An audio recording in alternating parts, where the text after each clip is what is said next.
My husband humiliated me in front of an entire gala, then left me standing in a wine-soaked dress to run to my twin sister. After that, they took my apartment, my money, my brand, and almost my entire life. You should disappear, my sister once told me. They thought I would stay broken forever. But years later, when my name appeared across the biggest fashion magazines, they finally realized the woman they threw away had become the only person powerful enough to make them lose everything. Take a breath with me before this begins. Quick pause, drop a comment, and tell me where you're watching from and what time it is right now. Your presence here truly matters. One more thing, this story includes some fictional details added for storytelling and reflection. What's most important is the message it carries. That October, I wore the first white dress I ever designed to walk into the Vandenberg Gala, and it was the last time I wore white for 2 years. I was 27.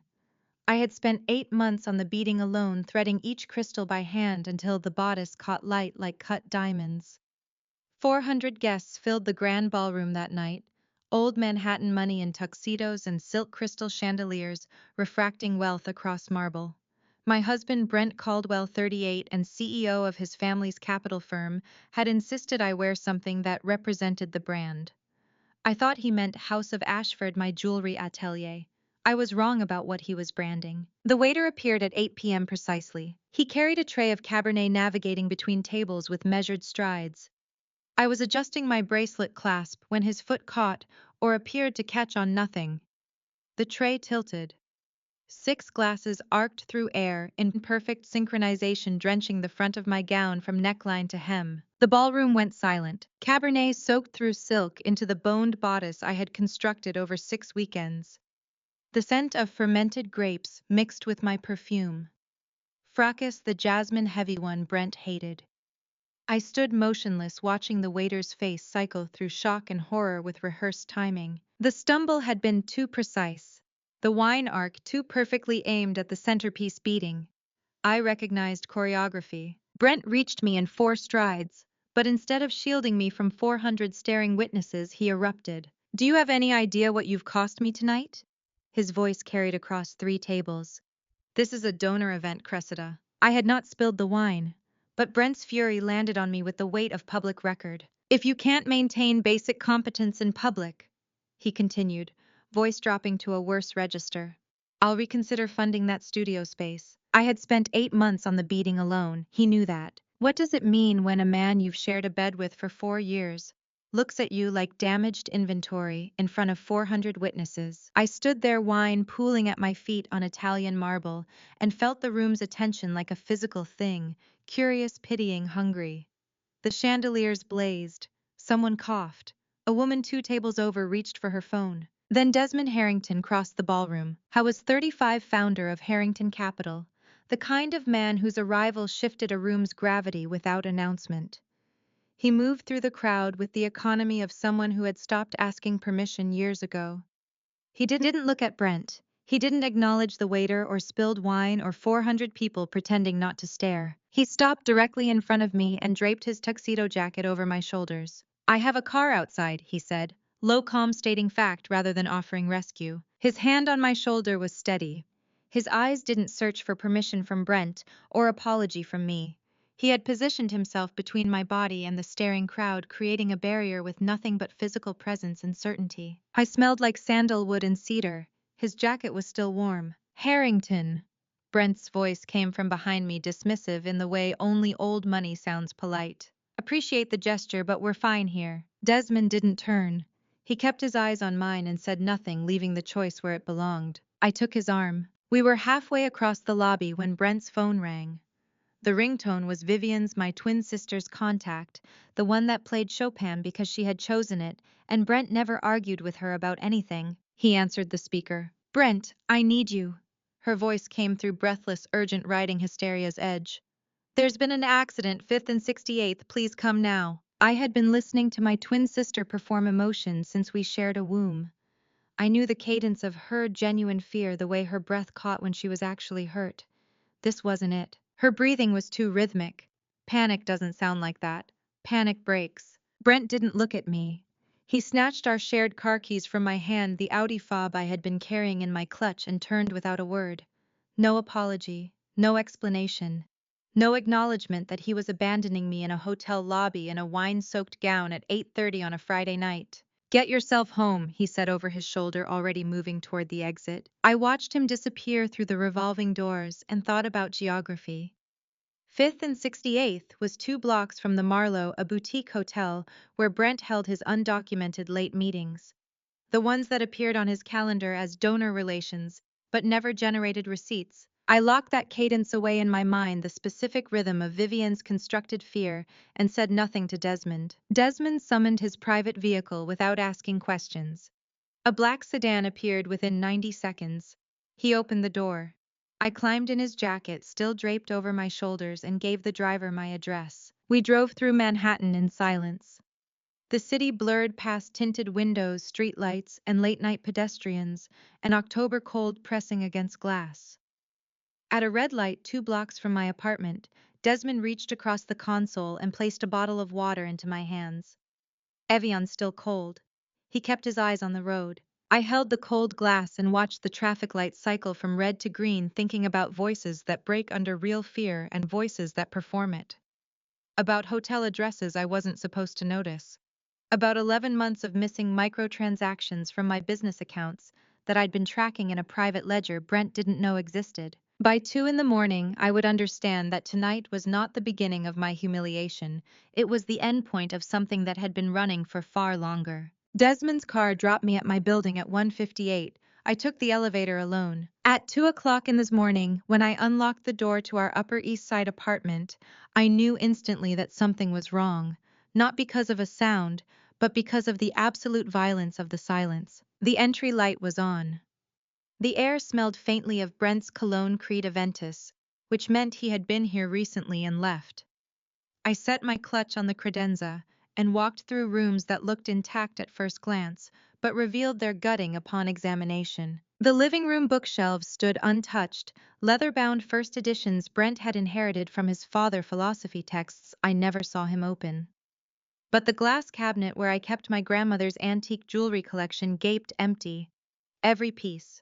The Art Deco choker she wore to her own wedding, the Victorian mourning rings, the Edwardian hairpins I had been studying for design inspiration.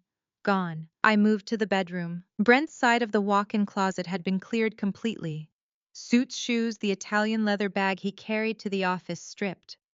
My side remained untouched, my dresses hanging in their color-coded arrangement like evidence of normalcy. I checked the wall safe hidden behind the Rothko print in the study. The door hung open. Inside nothing, the emergency cache.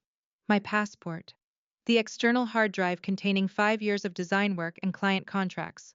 All of it gone. The combination to that safe was written in a notebook inside my Tribeca Studio desk drawer, in handwriting only I would recognize as my shorthand. He had gone through my private workspace. I walked to the kitchen. On the marble island, arranged with the precision of a legal serving, sat 2 document folders.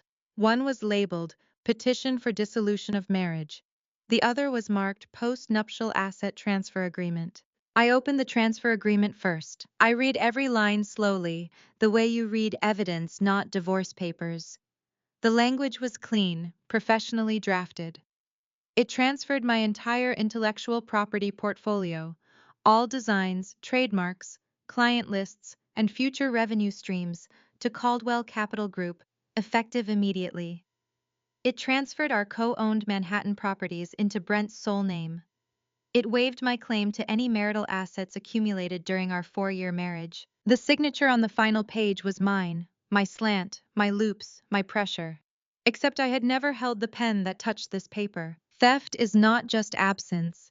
It's a specific kind of architectural violence, the deliberate removal of load-bearing structures until what remains can no longer stand. I photographed every page with my phone.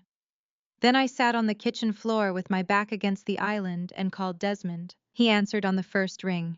"Are you safe? I'm at my apartment. Can you come? Give me your address." I did. He hung up without asking what was wrong. 20 minutes later, the doorman called up to announce a visitor.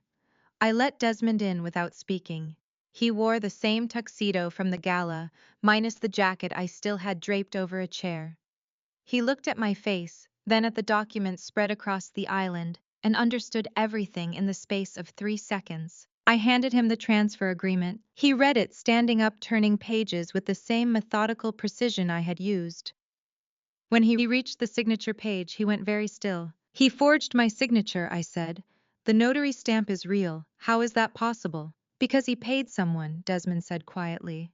"And because signatures can be practiced." He pulled out his phone and photographed every page, adjusting the angle to avoid glare, capturing the notary seal in sharp detail. Then he made a single call. "Adrienne, I need you at Central Park West by 7. Bring the wire fraud statute reference." He paused, listening. "Federal, yes, I'll have the originals." He hung up and looked at me. "Pack what you need for 3 days. You're not staying here tonight." I packed mechanically, laptop, charger, the private ledger I kept in a locked drawer containing 11 months of transaction records Brent didn't know existed. 3 changes of clothes. My grandmother's wedding ring, which I wore on my right hand and which Brent had somehow missed. We left at 3:30 in the morning. Desmond's penthouse on Central Park West occupied the entire 42nd floor. Floor-to-ceiling windows overlooked the park, the skyline beyond, rendered in pre-dawn gray. He pointed me toward a guest room and disappeared into his office. I didn't sleep. I sat in an armchair watching the sky lighten and thought about handwriting practice, about how many hours Brent must have spent studying my signature, my letter formation, the way my capital C curved, about accessing my studio to retrieve writing samples, about the patience required to forge a legal document well enough to fool a notary. At 7 a.m. precisely, the elevator opened and Adrienne Sinclair stepped into the penthouse. She was 48, a senior litigation partner with silver hair cut to her shoulders and rimless glasses that caught the morning light. She set her briefcase on Desmond's glass dining table, accepted black coffee in a white mug, and read the forged transfer agreement without touching it. After 5 minutes, she looked up. "This isn't state forgery," she said. "Digital transmission to a federal notary makes it wire fraud. That's a different universe of consequence." "Explain," I said. "Title 18 United States Code Section 1343, wire fraud. If he transmitted your forged signature via electronic channels to execute a notarization, and the notary stamp suggests he committed a federal felony, maximum 20 years. 24 months, 2 years of silence while I rebuilt everything from a foundation he thought he'd salted." Desmond leaned against the window. "I have infrastructure. I have witness access. I have time. What I need to know is whether you can wait 24 months. I looked at Adrienne, then at Desmond, then at the forged signature bearing my name. "I've been tracking his microtransactions for 11 months without confronting him," I said. "I understand patience." Adrienne gathered her files. "I'll begin the confidential whistleblower framework by Tuesday." Desmond walked her to the elevator. When he returned, he stood by the window overlooking Central Park and asked me a single question. "Why did you have 11 months of transaction records if you didn't already suspect him?" I looked at the morning light cutting across the hardwood and told him the truth. "I've suspected Brent was stealing from me since last December, but suspicion isn't proof. Proof required infrastructure, and infrastructure required a workspace Brent would never find." 3 months after the night at the Vandenberg, I sat alone in an empty Tribeca loft with a single drafting table, an industrial lamp, and a brand name that didn't yet exist to the world. Desmond had found this space in November. 4th floor, original timber flooring, exposed brick walls still showing the ghost marks of machinery from when the building manufactured textiles in the 1920s. The windows faced north, which meant clean light without glare. He executed the lease under a corporate shell layered through 3 unlinked entities, a Delaware LLC owned by a Cayman holding company, managed by a trust domiciled in Singapore. Even with a subpoena, Brent would hit dead ends. "The lease trail terminates at the Cayman layer," Desmond said, handing over the keys on a January morning that smelled like snow. "Even if he looks, he'll find nothing." The loft was completely barren except for my workstation. 1 drafting table, 1 adjustable lamp, 1 locked filing cabinet containing the private ledger I'd been maintaining since December of the previous year. The space smelled of fresh paint and linseed oil. I set down my bag and felt something unclench in my chest for the first time since October. House of Ashford. My grandmother's maiden name, the lineage Brent had never bothered to learn. I could build under that banner and he would search for years without making the connection. I need 6 months before I produce anything visible, I said. Can the shell hold that long?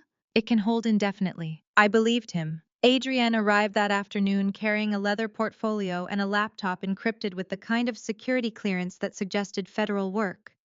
She set both on my drafting table and opened the portfolio to reveal a document marked Confidential Whistleblower Report, FBI Financial Crimes Division. The framework protects your identity while flagging the forged asset transfer as potential wire fraud, she said.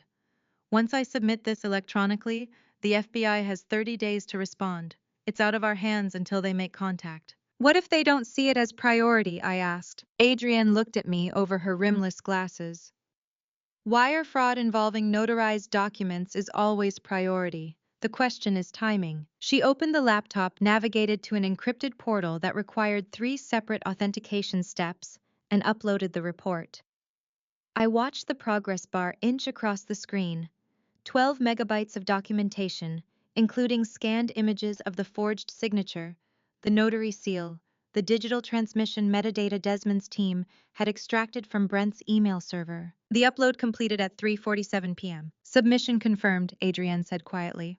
Now we wait. Rebuilding is not restoration. It's the deliberate construction of something stronger from the same raw materials with full knowledge of which joints failed the first time. I spent the next 3 weeks sketching. Not finished designs, just structural studies. The way light moved through gemstone cuts. The engineering required to make a necklace clasp invisible. The mathematics of symmetry in earring pairs.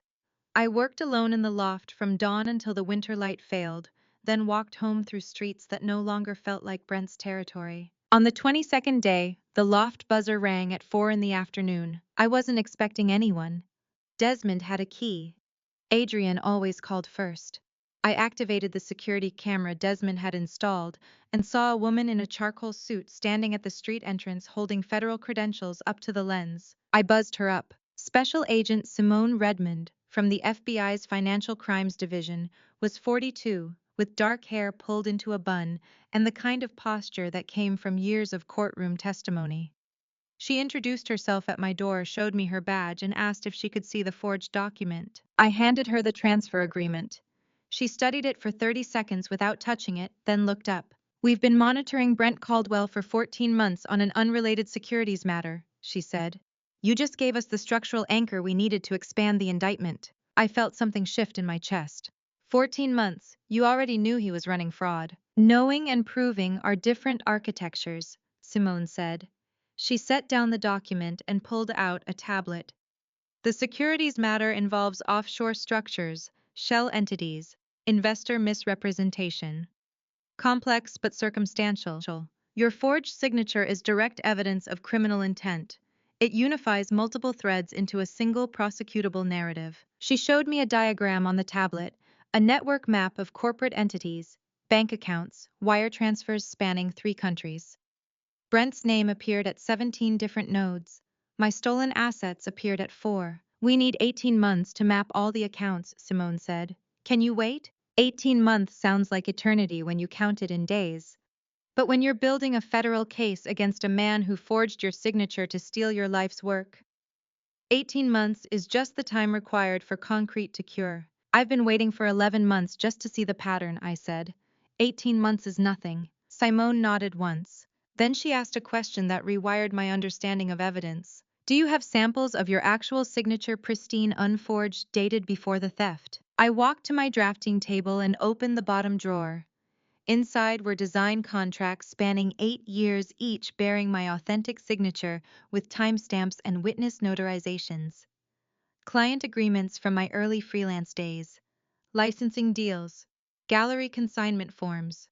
Every one documented, dated, legally witnessed. Simone photographed every page with methodical precision, adjusting the angle to capture the signature loops, the pressure variations, the unique way my capital A curved at the baseline. Perfect, she said, scrolling through the images. Now we can prove the delta. Delta, the mathematical term for difference. The measurable space between authentic and forgery. She gathered the documents and stood. I'll be in touch in 30 days with next steps. Don't contact Brent. Don't alert him to surveillance. Live your life as if this conversation never happened. I can do that, I said. She paused at the door. One more thing. The securities investigation it started because an offshore high-roller gambling syndicate filed a complaint about unpaid markers. Brent owes them $4.2 million. They're cooperating witnesses now. She left. I stood in the loft as winter light faded through the north windows, thinking about gambling debts and forged signatures and the kind of desperation that makes a man steal from his wife. 1 month later, Adrienne would call with intelligence that rewrote my understanding of when my marriage became a transaction. 1 month after Simone photographed my signature samples, Adrienne called with an urgent meeting request, not for strategy, for what she termed intelligence you need to process with support present. I knew before I walked into her office that something had shifted. Adrienne's firm occupied the 32nd floor of a midtown tower overlooking Bryant Park. The conference room was glass and steel minimalist, in the way only expensive law firms achieve. When I arrived, the table was scattered with redacted FBI financial intelligence reports pages, marked with yellow tabs, and handwritten margin notes. Simone stood by the window, arms crossed, silhouetted against February light. Before we proceed, Adrienne said, gesturing to a chair, I need you to understand this intelligence predates your marriage by 18 months. The way they positioned themselves. Adrienne, standing Simone by the exit, told me this wasn't litigation strategy. This was damage control. Simone slid a single document across the glass. The background check on Caldwell revealed a structural reality we need you to process carefully. I looked down. Federal Banking Surveillance Report. Brent Caldwell's name at the top. Date range, January 2018 through June 2019. I had met Brent in July 2019 at a charity auction for pediatric cardiac research. Or I thought I had met him. Looking at the date range on the report, I understood I was about to learn something different. Prior to your first documented interaction, Simone said, voice clinical in the way federal agents use to deliver catastrophic news. Caldwell had $4.2 million in uncollateralized casino credit. He needed clean revenue. You generated exactly that. I read the number again. $4.2 million. The kind of debt that doesn't accumulate from weekend poker games. The kind that comes from systematic high-roller activity across international syndicate operations. $380,000 a year, I said quietly.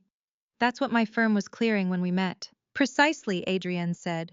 Not large enough to draw federal scrutiny, large enough to service his margins. Simone turned from his window. He didn't meet you by accident, Ms. Ashford. You were audited, vetted, and positioned. How do you separate love from acquisition, when every kiss, every whispered promise, every morning you woke beside him was underwritten by casino credit lines you never knew existed? I had been a revenue stream, not a wife, not a partner, a financial instrument selected for specific yield characteristics and operational discretion. The charity auction, I said. My voice sounded distant, like it was coming from someone else's throat. Who introduced him? Simone consulted her tablet.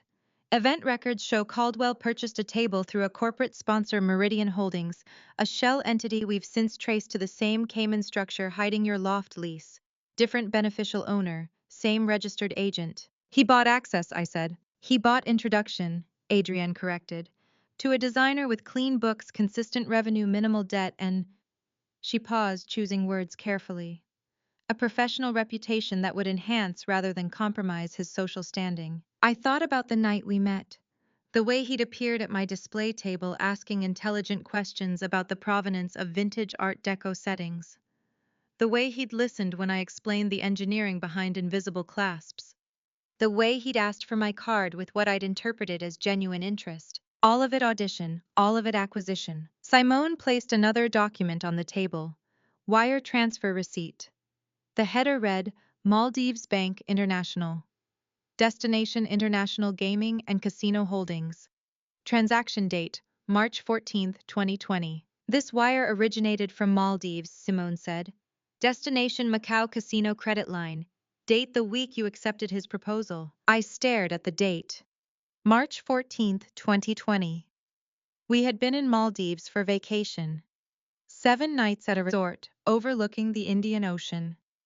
He had gone down on one knee on the 7th night on the beach, with the sunset positioned perfectly behind him and a ring I later learned cost $40,000. He sent this payment on the 6th day, I said. Simone nodded. The proposal hadn't been spontaneous. It had been scheduled. Timed to coincide with a payment deadline. Retractive betrayal is a specific architecture of pain. It doesn't just hurt in the present, it rewrites every memory backward until nothing you believed was real remains standing. The account, Adrienne said quietly, sliding another page across the glass.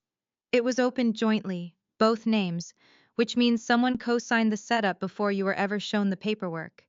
He used this premarital joint account as a shadow entity to siphon your funds, which perfectly explains the 11 months of microtransactions you recently caught missing from your active studio accounts. I looked at the account authorization form.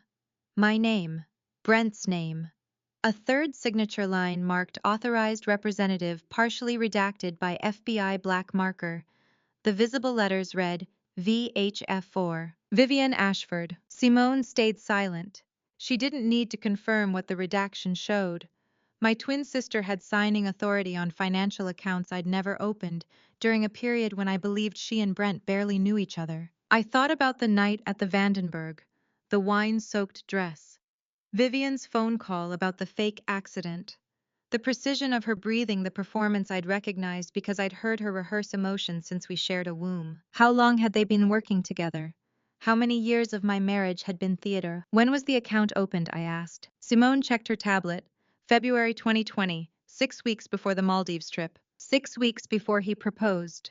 While I was still designing the spring collection, still believing I'd found someone who valued my work, still thinking our future was something we were building together. I stared at the word Maldives printed on the transfer receipt the week he went down on one knee, the week I said yes to what I thought was a future. That same week he moved funds from an account bearing my name that I'd never opened. Adrienne folded the document carefully. Her hands were steady in a way that told me she'd done this before, delivered intelligence that shattered someone's understanding of their own life. Who else had signing authority to open joint accounts in your name before you were married? She asked. The answer was obvious from the redacted signature line. But saying it out loud would make it real.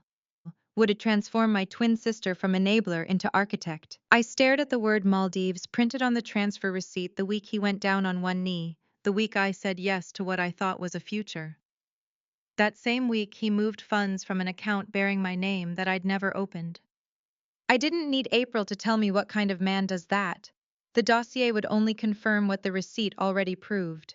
The answer arrived in April, exactly when Adrienne's question about signing authority was still echoing in my head. In April of that year, the private intelligence firm Desmond retained delivered a 20-page dossier, and by the third page, I had to lay it flat on the desk to breathe. We sat across from each other at Desmond's Central Park West penthouse, under low evening lighting. The dossier lay open between us like evidence at trial. Desmond had poured 2 glasses of water. Neither of us touched them. The firm traced financial intersections back 22 months, he said quietly.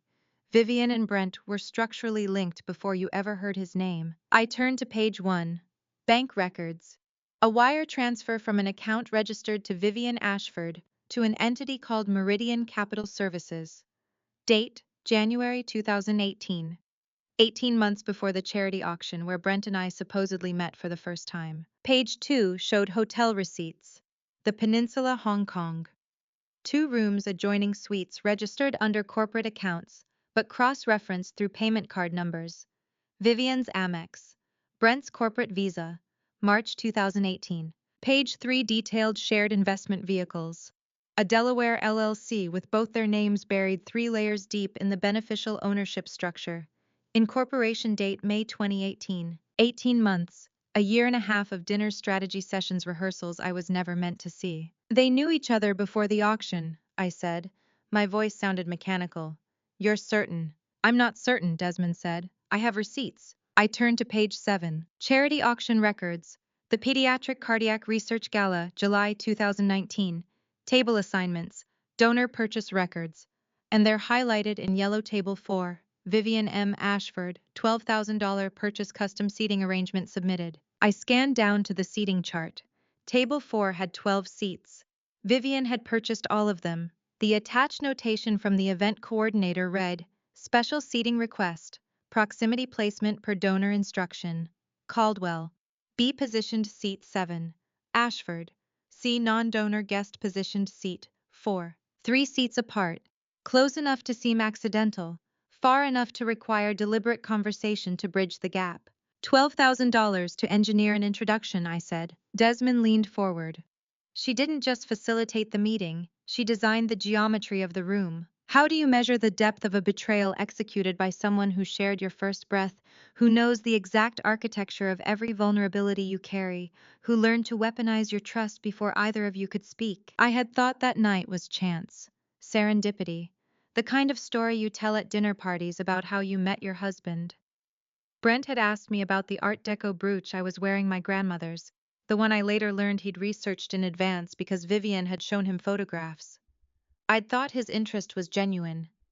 I'd thought the conversation that followed, the way he listened when I explained the geometric perfection of 1920s design, the way he asked for my card, I'd thought all of it meant something. It had meant something, just not what I believed. Why, I asked, what did she need from him? Desmond turned to page 11. The heading read Estate Asset Analysis. Ashford Margaret L. Deceased Distribution Irregularities. Our mother. Margaret Lane Ashford. She had died in 2017, after 18 months of hospice care, for metastatic ovarian cancer. The will had been clear, estate split equally between twin daughters. Real property investment accounts, the small trust our father had established before his death in 2004. Everything divided 50-50, except it hadn't been. Your mother's estate was structured as equal split between twins, Desmond said. Vivian had been moving assets out for 2 years before Brent entered the picture. The page showed transfer records, systematic withdrawals from the trust account, real estate sales executed under power of attorney, while our mother was still alive but incapacitated. Investment liquidations that appeared in estate documentation as pre-distribution gifts to V. Ashford per donor instruction, except the signatures on the authorization forms showed micro-variations consistent with forgery. Vivian had been stealing from our mother, from our shared inheritance, from me. She was embezzling, I said. The word felt too clean for what the documents showed, and she needed somewhere to clean it, Desmond said. Brent was the conduit, you were the destination. My jewelry business. Small, legitimate, generating consistent revenue that could absorb irregular deposits without triggering banking surveillance. The perfect well for laundering stolen inheritance through fabricated investment structures that Brent's firm could manage. I had watched that smile for 27 years across birthday cakes, hospital waiting rooms, our mother's funeral, Christmas mornings. I knew its muscle structure, its precise angle, the specific light it caught. And I had never once understood what it actually meant. I turned to page 19. Surveillance photograph. High-resolution professional quality. The same charity gala where I'd supposedly met Brent for the first time. But this photo was dated 3 weeks earlier, the pre-event sponsor reception I hadn't attended because I'd been finishing a commission deadline. Vivian stood beside Brent in the photograph, both of them dressed in coordinating midnight blue. Her hand rested lightly on his forearm. They were looking at something off camera, and she was smiling. Not the performance smile she used for cameras or strangers. The other one. The small private smile I'd seen exactly twice before in our lives, once when she won our high school valedictorian by 0.03 GPA points after the teacher mysteriously found an uncounted extra credit assignment. Once when our mother's will was read, and I didn't question the smaller inheritance because I'd been too devastated by grief to examine the numbers. The smile that said the mechanism had clicked into place exactly as designed. I set the photograph down carefully on the glass table and realized my hands were shaking. Desmond asked me quietly if I wanted to hear the rest, or if I needed time. I set the photograph down on the glass table. My hands had stopped shaking. That was the most frightening thing, how steady they were. I told Desmond I'd read the rest later.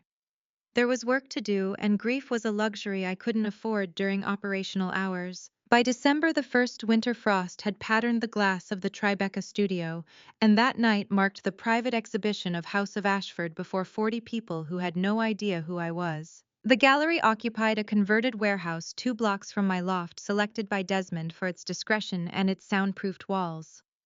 Warm, low-voltage lighting made the space feel intimate rather than industrial. Black velvet display pillars elevated each piece like museum artifacts. 40 select tastemakers, arrived by private invitation only. Art collectors, design journalists. Luxury buyers sourced entirely from Desmond's network of people who understood the value of discovering something before anyone else knew to look. I circulated under my creative pseudonym, identity carefully protected. A designer who valued craft over biography. A name with no searchable connection to Brent Caldwell or the forged documents currently sitting in FBI evidence storage. The collection occupied 3 walls.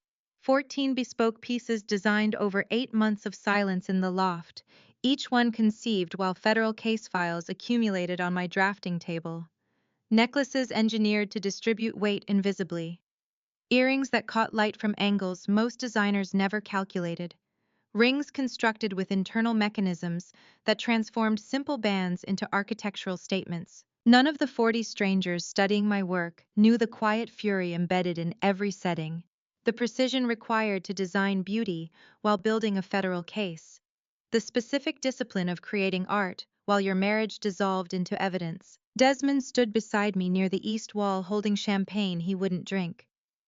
"They're here because I told them House of Ashford is the next name they need to know," he said quietly.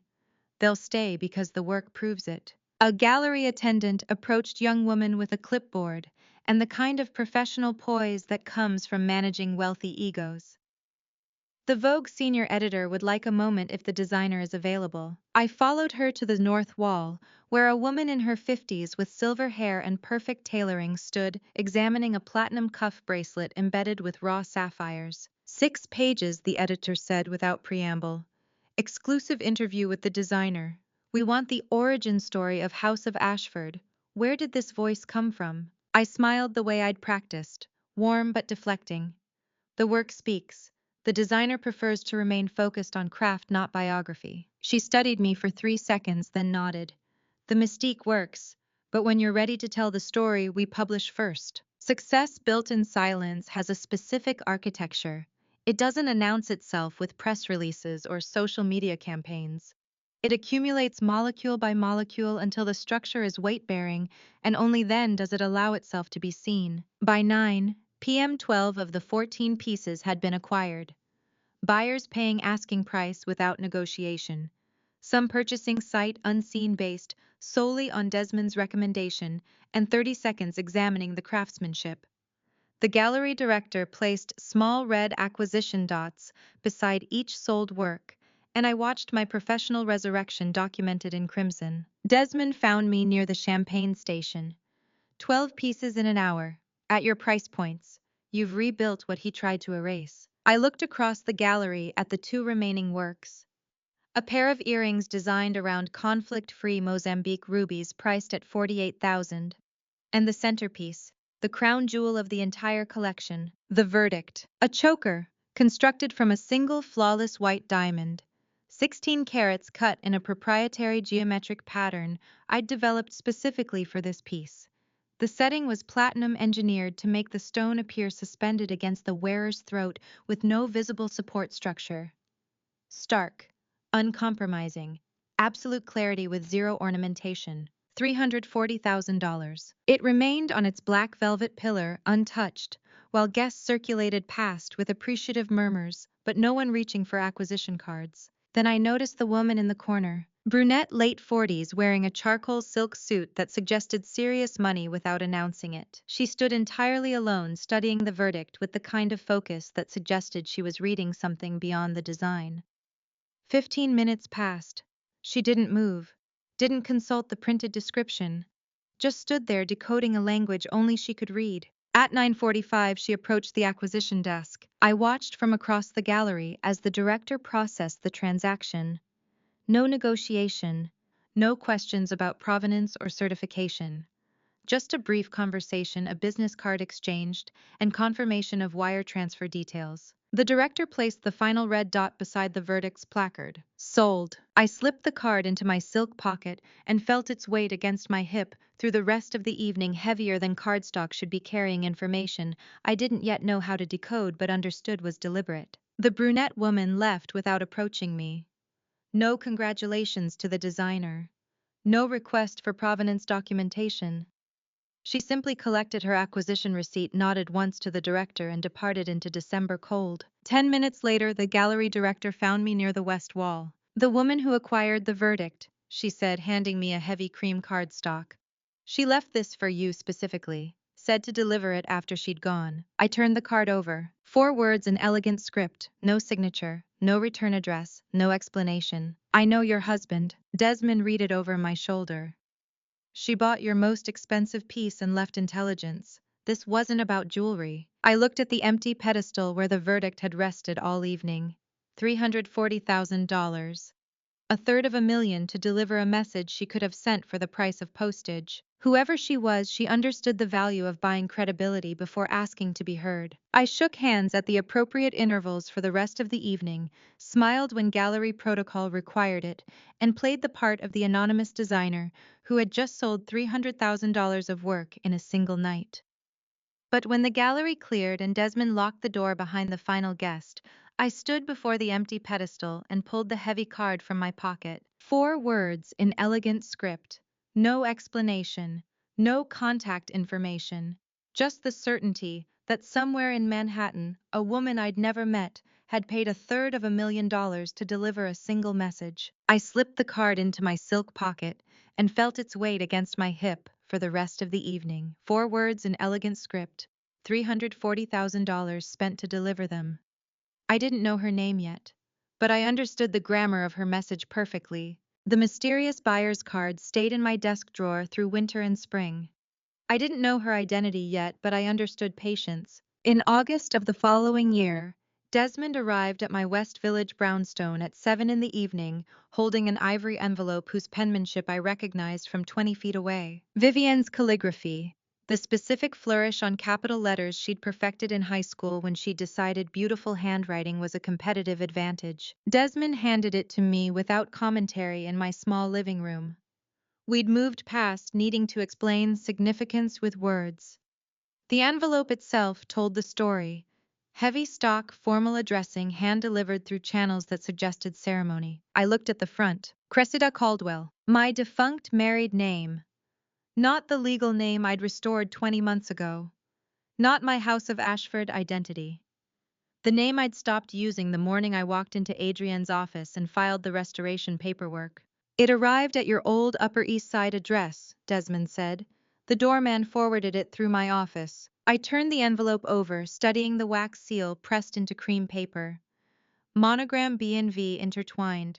Brent and Vivienne. "They're still using the name I haven't legally carried in 20 months, I said. Desmond settled into the armchair across from me. "They don't know about House of Ashford. They don't know you rebuilt. They think you're still the woman they stripped in October 2022. Their ignorance was architectural."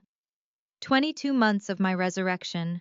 The Tribeca loft, the gallery debut, the Vogue feature request, the professional identity I'd constructed from rubble, all of it invisible to them because they'd stopped looking the moment they thought I was broken. I opened the envelope. Formal engraved invitation on ivory cardstock. Traditional script, expensive printing. The kind of stationery that announced serious money without vulgarity. "Mr. and Mrs. Malcolm Ashford request the honor of your presence at the marriage of Vivienne Marie Ashford to Brent James Caldwell. The Plaza Hotel Grand Ballroom, October 11th, 2024, 7 o'clock in the evening." I read the date twice. October 11th. Exactly 24 months from the night Brent had stripped our apartment while I stood in a wine-soaked gown at the Vandenberg. In the lower left corner, Vivienne had written in her unmistakable script, "We both felt you should hear it from us directly." I flipped the card over. Second note on the back, same handwriting, "Don't be a stranger." Invisibility is not weakness. It's the most powerful form of strategic positioning, the ability to rebuild an entire arsenal while your enemies continue firing at the coordinates where you used to stand. October 11th, 7 o'clock. The Plaza, I read aloud. 2 months from now. Desmond leaned forward. "Vivienne's handwriting. She wants you there. The question is why." I looked at the phrase again. "Don't be a stranger." The audacity was architectural. They were inviting the woman they'd destroyed to witness their union. Requesting my presence at the celebration of a marriage built on fraud, embezzlement, and the systematic theft of everything I'd built. Because she thinks I'm broken, I said. Because they need the visual proof of the difficult sister sitting alone in the back row, while the golden twin gets her happy ending. Desmond picked up the invitation, studying the engraving. They're announcing it 2 months in advance. Formal seating. 300 guests minimum for a plaza ballroom booking. This isn't intimate, it's public theater. With me cast as the ghost at the feast, I said. The abandoned wife who couldn't move on. The sister who lost. I set the card flat on the wood coffee table and looked at Desmond. Then I took out my phone and dialed the number I'd saved 20 months ago. Agent Simone answered on the second ring. October 11th, I said without preamble. The Plaza Grand Ballroom, 7 p.m. Both targets will be standing at the altar in front of 300 witnesses. Silence for 3 seconds. Then, October 11th. That's 63 days. We've been ready since June. The warrants are signed. I felt something click into place in my chest. The same mechanism I'd heard in Vivian's smile in that surveillance photograph. The sound of a trap closing exactly as designed. Then this is the execution window, I said. Confirmed, Simone said. I'll coordinate with Adrienne tonight. We'll need final positioning details, ballroom layout, security protocols, guest list if you can access it. I'll have everything within a week. Good. She paused. They invited you. Are you planning to attend? I looked at the invitation at Vivian's handwriting, telling me not to be a stranger at the date that marked exactly 2 years since my apartment was stripped. I'll be there, I said, but not in the back row. I hung up and turned to Desmond. October 11th, 63 days, the Plaza Grand Ballroom, 380 witnesses. Schedule a meeting, I said. Everyone in the network. Adrienne Simone, the private investigators. I want the full operational team in one room within 48 hours. Desmond stood. The warrants have been ready since June. They've been waiting for timing. And Brent and Vivienne just handed us perfect timing, I said. They invited me to watch them win. Instead, they gave me the coordinates for where every target will be standing when the floor drops. Desmond moved towards the door, already pulling out his phone to start making calls. I stopped him with a question. When you execute a hostile takeover, do you announce it before or after you control the board? He smiled for the first time that evening. After, he said. Always after. I looked at the ivory invitation on my coffee table, at the date printed in formal script, at my sister's handwriting inviting me to witness her triumph. They thought they were sending me proof of their victory. They'd actually just scheduled their own arrest. I looked at the ivory invitation one last time before I set it down. October 11th, the Plaza, 7 o'clock. They had chosen the coordinates. I would choose what happened inside them. The operational meeting was scheduled for 48 hours later. I spent those 2 days mapping variables. 2 days after the invitation arrived, my production manager phoned the studio with an order anomaly that initially looked like a clerical error. Rachel Winters ran the small workshop team that manufactured House of Ashford's licensed foundations for third-party retailers. She called at 9:30 on a Tuesday morning, apologetic about interrupting design work. The bridal boutique on Madison flagged an order, she said. High-end client using our Foundation 12 for a custom gown. They need confirmation on licensing terms before proceeding with final alterations. I set down my drafting pencil. Foundation 12, which boutique? Atelier Blanc. The client is listed as V. Caldwell. Rachel paused. They're requesting custom beading on the bodice and a cathedral train extension. The boutique needs to verify our IP permissions before their seamstresses modify the base structure. V. Caldwell. Vivian would become Vivian Caldwell after October 11th. When was the order placed, I asked. March of this year, 6 months ago. March. 4 months before she'd sent me the wedding invitation. She'd been planning the ceremony, ordering the dress, constructing her performance as the victorious twin, and she'd selected my architecture to do it. Foundation 12. I said again, pulling up the design file on my tablet. The silhouette I'd drafted in the Tribeca loft during the first winter, when the FBI case was just beginning, and I had nothing but a single lamp and a grandmother's maiden name. Clean lined, structured bodice designed to support heavy embellishment without compromising the wearer's movement. Vivienne had chosen it from a catalog of 14 foundation options drawn to the specific geometry I'd engineered. Authorize the modifications, I said. And Rachel, tell the boutique I'd like to speak with their senior consultant directly. 20 minutes later, I was on the phone with Sophie Laurent, Atelier Blanc's senior bridal consultant. a woman whose voice carried the particular confidence of someone who dressed Manhattan's elite for the most important day of their lives. Foundation 12 is exquisite, Sophie said. Your client has exceptional taste. The cathedral train alone is 14 feet of silk mikado. We're adding custom Alençon lace overlay and hand-beaded applique work. The total value is $48,000. $48,000 for a dress built on my foundation worn to marry the man who'd forged my signature. Signatures exist in layers. The visible ink on paper that can be forged, and the invisible molecular structure of creative DNA that cannot, the architectural fingerprint embedded in every curve and seam that says this came from my hands, not yours. I appreciate the care you're taking with the piece, I said. I'd like to authorize one additional detail. House of Ashford embeds proprietary micro RFID authenticity chips in all our luxury foundations. It's standard protocol for insurance and asset verification. There's no additional charge. I'd consider it a courtesy to your client. Sophie's enthusiasm came through immediately. Of course, House of Ashford's authentication technology is precisely why our clients trust your foundations. The chip confirms provenance for insurance carriers, correct? Exactly. Embedded in the train lining, completely invisible, it broadcasts a unique serial number registered with the U.S. Copyright Office. I'll schedule the embedding before the final fitting, Sophie said. Your client will be delighted. She's very particular about documentation and authenticity. I ended the call and sat perfectly still at my drafting table, holding the pencil above clean vellum. The RFID chip was smaller than a grain of rice.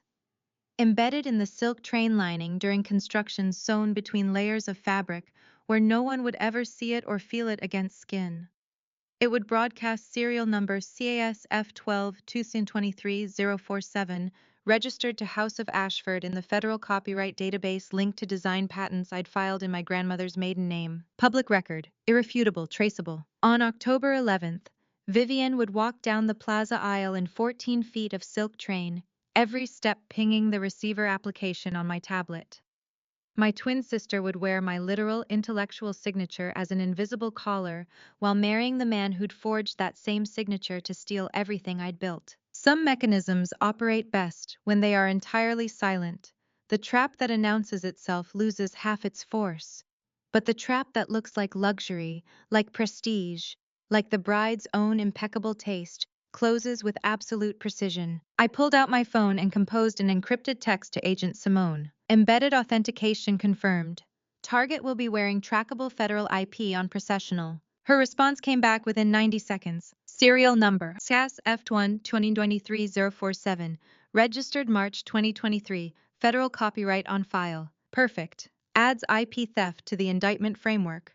Coordinate with Adrian on documentation. I set the phone down and looked at the design file still open on my tablet. Foundation 12. I'd created it the week after Adrian confirmed the charges would be federal wire fraud, back when the Tribeca loft was still empty, except for my drafting table and the quiet fury I was learning to channel into precision. The foundation had been born from that specific moment. The realization that my marriage had been a transaction, that my twin sister had engineered my destruction, that everything I'd believed about my life was evidence in a federal case. And now Vivian had chosen that exact piece. Out of 14 options, she'd selected the silhouette I'd designed while learning the full architecture of her betrayal. I didn't believe in cosmic justice or poetic symmetry, but I believed in the mathematics of consequence, in the way certain mechanisms once set in motion followed their own inevitable geometry toward conclusion. Vivienne would wear my work down the aisle. Brent would stand at the altar in his custom tuxedo. 380 guests would watch them exchange vows. And 14 feet of silk train would ping federal copyright registration with every step my sister took toward what she thought was triumph. 1 week later, a notification from the Gemological Institute of America would deliver the second invisible weapon I needed. The GIA database search had been commissioned 3 weeks earlier through Marcus Webb, the same private investigator who had compiled Vivian's dossier for Desmond, a man whose particular talent lay in finding what people assumed was permanently hidden. He had successfully retrieved the laser inscription serial number of the Caldwell heirloom diamond through discrete gemological channels. The 9-carat emerald cut stone. Brent publicly claimed was valued at $1.2 million, the centerpiece of his family legacy narrative, the ring he was preparing to present to Vivienne before 380 witnesses. I opened the file. GIA database entry loaded in clinical typography. Serial number HRD9C1947 CLD. Natural diamond emerald cut, 9.03 carats. Color grade F. Clarity VVS1. Authenticated 1947. Then the line that rewrote everything: last verified transaction, Christie's, London, August 2023. August 2023. 14 months ago. 10 months after Brent had stripped my apartment. 4 months before I'd opened the Tribeca Gallery. I clicked through to the Christie's auction record. Lot 247. Estate jewelry, European provenance. Sold to anonymous buyer Mayfair. Hammer price $1.1 million. Brent had liquidated his family's actual heirloom while I was still filing federal whistleblower reports, sold generational wealth to cover debt margins that kept expanding faster than he could service them. I scrolled down to the technical analysis section. Current stone assessment based on photographic analysis and insurance documentation submitted by Caldwell Capital Group, CVD synthetic diamond. Chemical vapor deposition manufacturing. Dimensions match original HRD 9C 1947 CLD specification. Visual clarity VVS1. Market value $4,000 USD. $4,000. Debt has a specific pettiness. It doesn't just consume your future, it forces you to liquidate your past piece by piece, heirloom by heirloom, until you're standing in synthetic replicas of a family history you sold to cover margins you couldn't control. Brent had sold a 9-carat natural diamond for $1.1 million and replaced it with $4,000 of laboratory glass. Still bleeding money faster than he could liquidate assets. Still performing wealth he no longer possessed. The stone Vivienne would wear at the plaza cost less than her wedding shoes. I sat back in my chair and looked out the north-facing windows at the Hudson River, watching light pattern the water. The GIA report sat open on my tablet, clinical and irrefutable. Brent was preparing to present my twin sister with synthetic glass while claiming generational legacy. The entire proposal was built on liquidated assets and performance. Forged signature on my business documents. Forged diamond in his family ring. The man had made forgery his operating system. I pulled up my contact list and dialed. The Plaza. Lillian Pierce, the senior event coordinator, answered on the third ring. She'd been managing high-profile Manhattan weddings for 15 years, and her voice carried the particular exhaustion of someone 2 weeks out from a major event. Insurance verification. Lillian's tone sharpened with professional caution. On the morning of the event, that's highly irregular. GIA certification is standard protocol for stones valued over $1 million, I said. Liability protection for the venue. I have a certified appraisal report that needs to be delivered to you before the ceremony begins. Silence for 3 seconds. Then, if there's a material discrepancy in the documentation, I'm contractually required to notify the wedding party before processional. It's in our liability agreement. Exactly, I said. Lillian paused. I could hear her typing, pulling up the Caldwell contract file. The groom listed a family heirloom diamond at $1.2 million for insurance purposes. You're saying there's a valuation issue. I'm saying the GIA has certification documentation that should be reviewed before the asset is presented publicly. More typing. Then, I can receive courier delivery at 7 a.m. on October 11th. But if this report contradicts the groom's submitted insurance documentation, I'm required to notify him before he enters the ballroom. That's exactly what I'm requesting, I said. Understood. Mark the envelope, urgent insurance verification for Caldwell party, deliver to coordinator immediately. I could hear her typing, pulling up the Caldwell contract file. The groom listed a family heirloom diamond at $1.2 million for insurance purposes. You're saying there's a valuation issue. I'm saying the GIA has certification documentation that should be reviewed before the asset is presented publicly. More typing. Then, I can receive courier delivery at 7 a.m. on October 11th. But if this report contradicts the groom's submitted insurance documentation, I'm required to notify him before he enters the ballroom. That's exactly what I'm requesting, I said. Understood.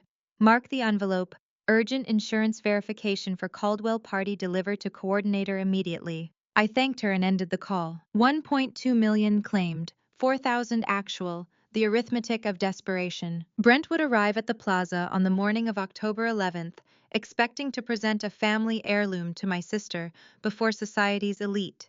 Instead, he would be handed a GIA report confirming the stone in his possession was synthetic glass, worth the price of a used laptop. The exposure would happen before cameras were rolling, before guests were seated, before he could perform generational wealth in front of 380 witnesses.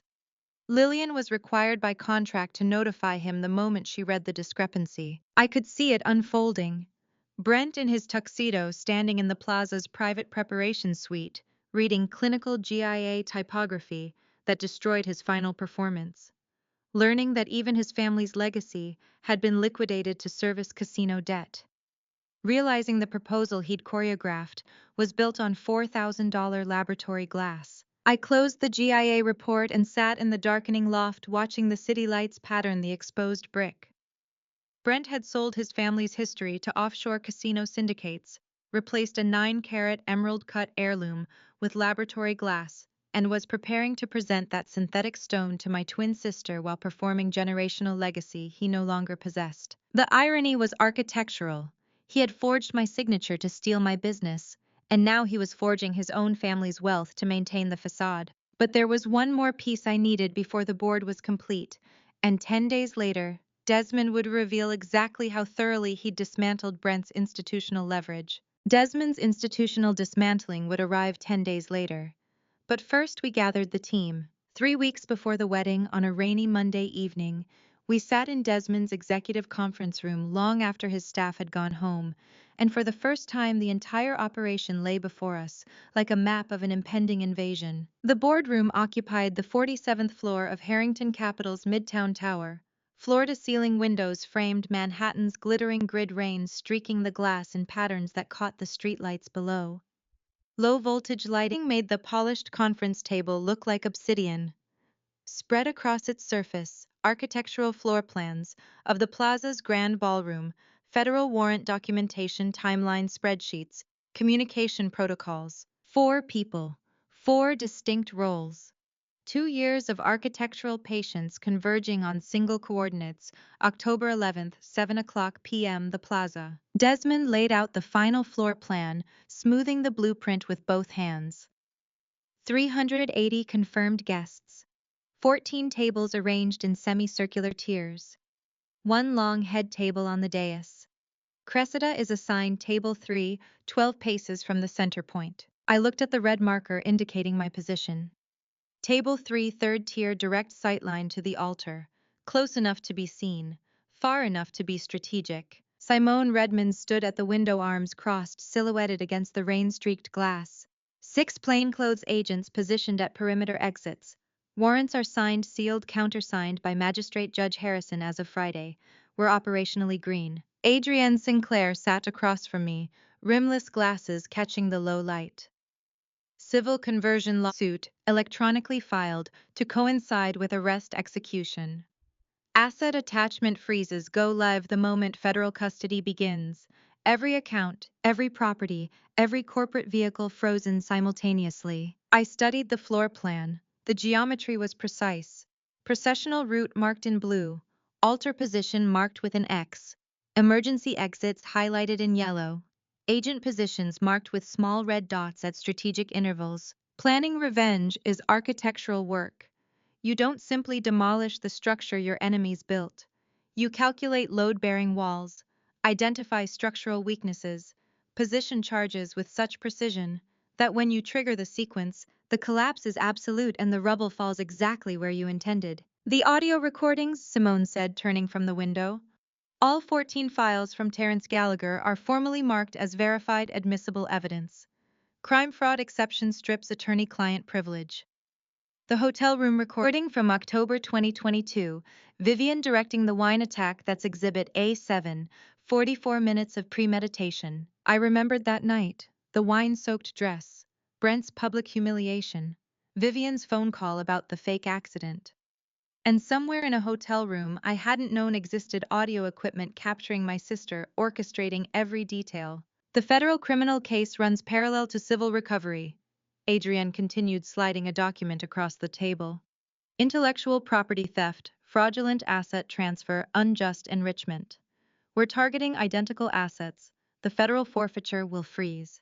Once arrests occur, nothing moves. No midnight wire transfers, no emergency liquidations, simultaneous lockdown. How long from arrest to asset freeze? I asked. Adrienne looked at me over her glasses. Simultaneous.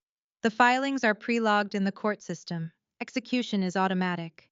The moment Simone's team takes them into custody, every financial vehicle they control becomes evidence. Simone pulled a tablet from her briefcase and set it on the table. Operational timeline: 7 p.m. Guests seated, processional begins. 7:15 ceremony starts. 7:30 the moment vows conclude, and before any announcement is made, we execute. Agents move from perimeter positions to center. Credentials displayed. Miranda rights read aloud. Full arrest protocol in front of 380 witnesses. The precision was beautiful. 2 years of quiet assembly. Federal warrants. Audio evidence. Financial forensics. Civil litigation. Private investigators. Corporate maneuvering. All of it converging on a single 15-minute window, when Brent and Vivian would be standing at an altar completely exposed with no exit routes and no institutional shields. Desmond distributed operational checklists, one for each person. My list contained seating protocol, communication procedure, extraction route, if emergency evacuation became necessary. Simone's list detailed arrest sequence and agent positioning. Adrian's covered legal timing and documentation filing. Questions? Desmond asked. Simone checked her watch. Final confirmation call is scheduled for October 10th at 2200 hours. All agents on encrypted channel. Any operational changes before that point go through me directly. Adrian stood gathering her files. I'll be at the plaza by 6:30. Civil filings trigger at 7:31, simultaneous with arrest execution. They left together, taking the elevator down into the rainy Manhattan evening. Desmond and I remained in the boardroom, the floor plan still spread across the glass table. You're staying? He asked. I need to see it, I said, the geometry. I stood and moved to the blueprint, tracing the route from table 3 to the dais with my finger. Then I walked away from the conference table and paced the distance across the boardroom floor. 12 paces is close enough to see their faces when recognition hits far enough that they can't reach you. Before federal agents move precise enough that every camera in the room captures the exact moment institutional power shifts from their hands to mine. 1, 2, 3, 4, 5, 6, 7, 8, 9, 10, 11, 12. I stopped and turned around, walked it again. 1, 2, 3, 4, 5, 6, 7, 8, 9, 10, 11, 12. Desmond watched me measure the distance twice.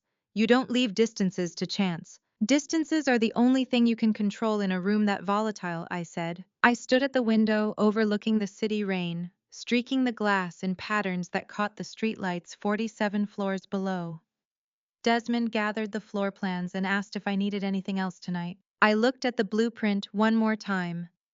Table 3 to the dais, 12 measured paces, 380 witnesses arranged in concentric circles around the center point, where Brent and Vivian would stand completely exposed. No, I said, the geometry is perfect. But geometry was only half the equation.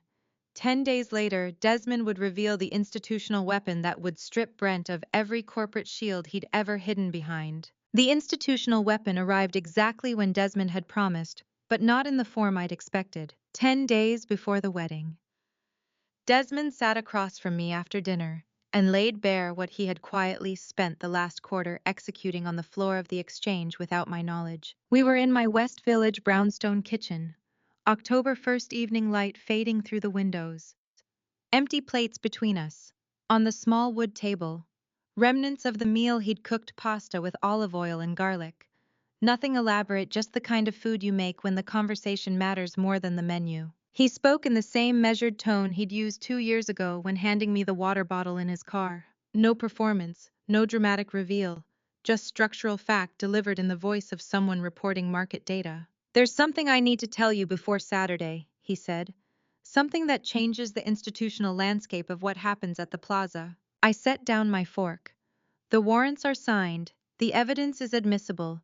What else is there? Caldwell Capital Group. The way he said the name past tense, finished, already executed, made my chest tighten. What about it? I asked. Desmond leaned back in his chair, hands folded on the table.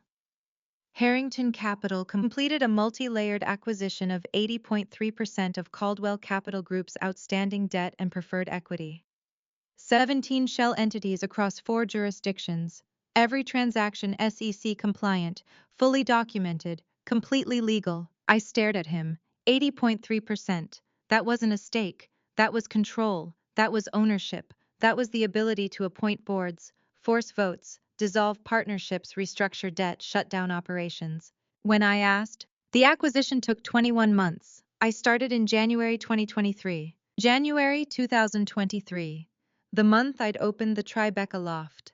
The month Agent Simone first visited my studio. While I was sketching Foundation 12 on blank vellum, Desmond had been quietly purchasing Brent's corporate infrastructure. Brent attended a routine restructuring vote this past Tuesday, Desmond continued. Standard governance meeting. He signed documentation approving changes to the shareholder agreement amendments, to voting protocols, updates to fiduciary structure.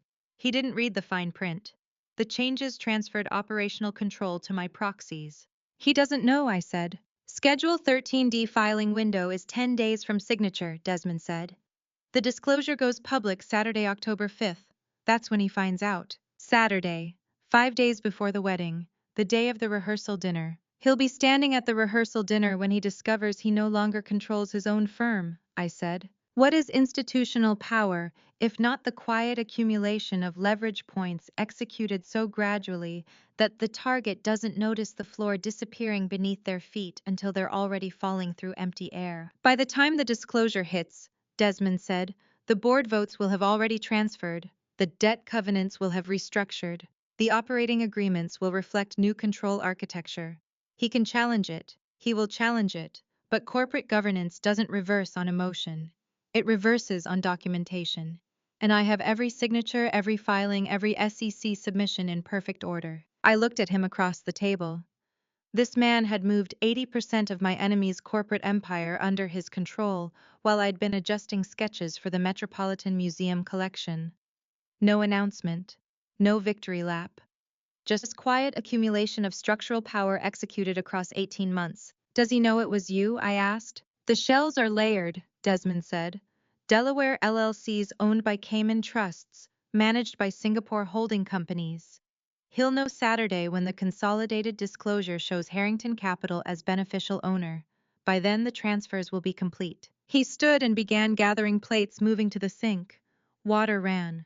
He started washing dishes as if we'd been discussing the weather forecast. I sat at the table absorbing the scale.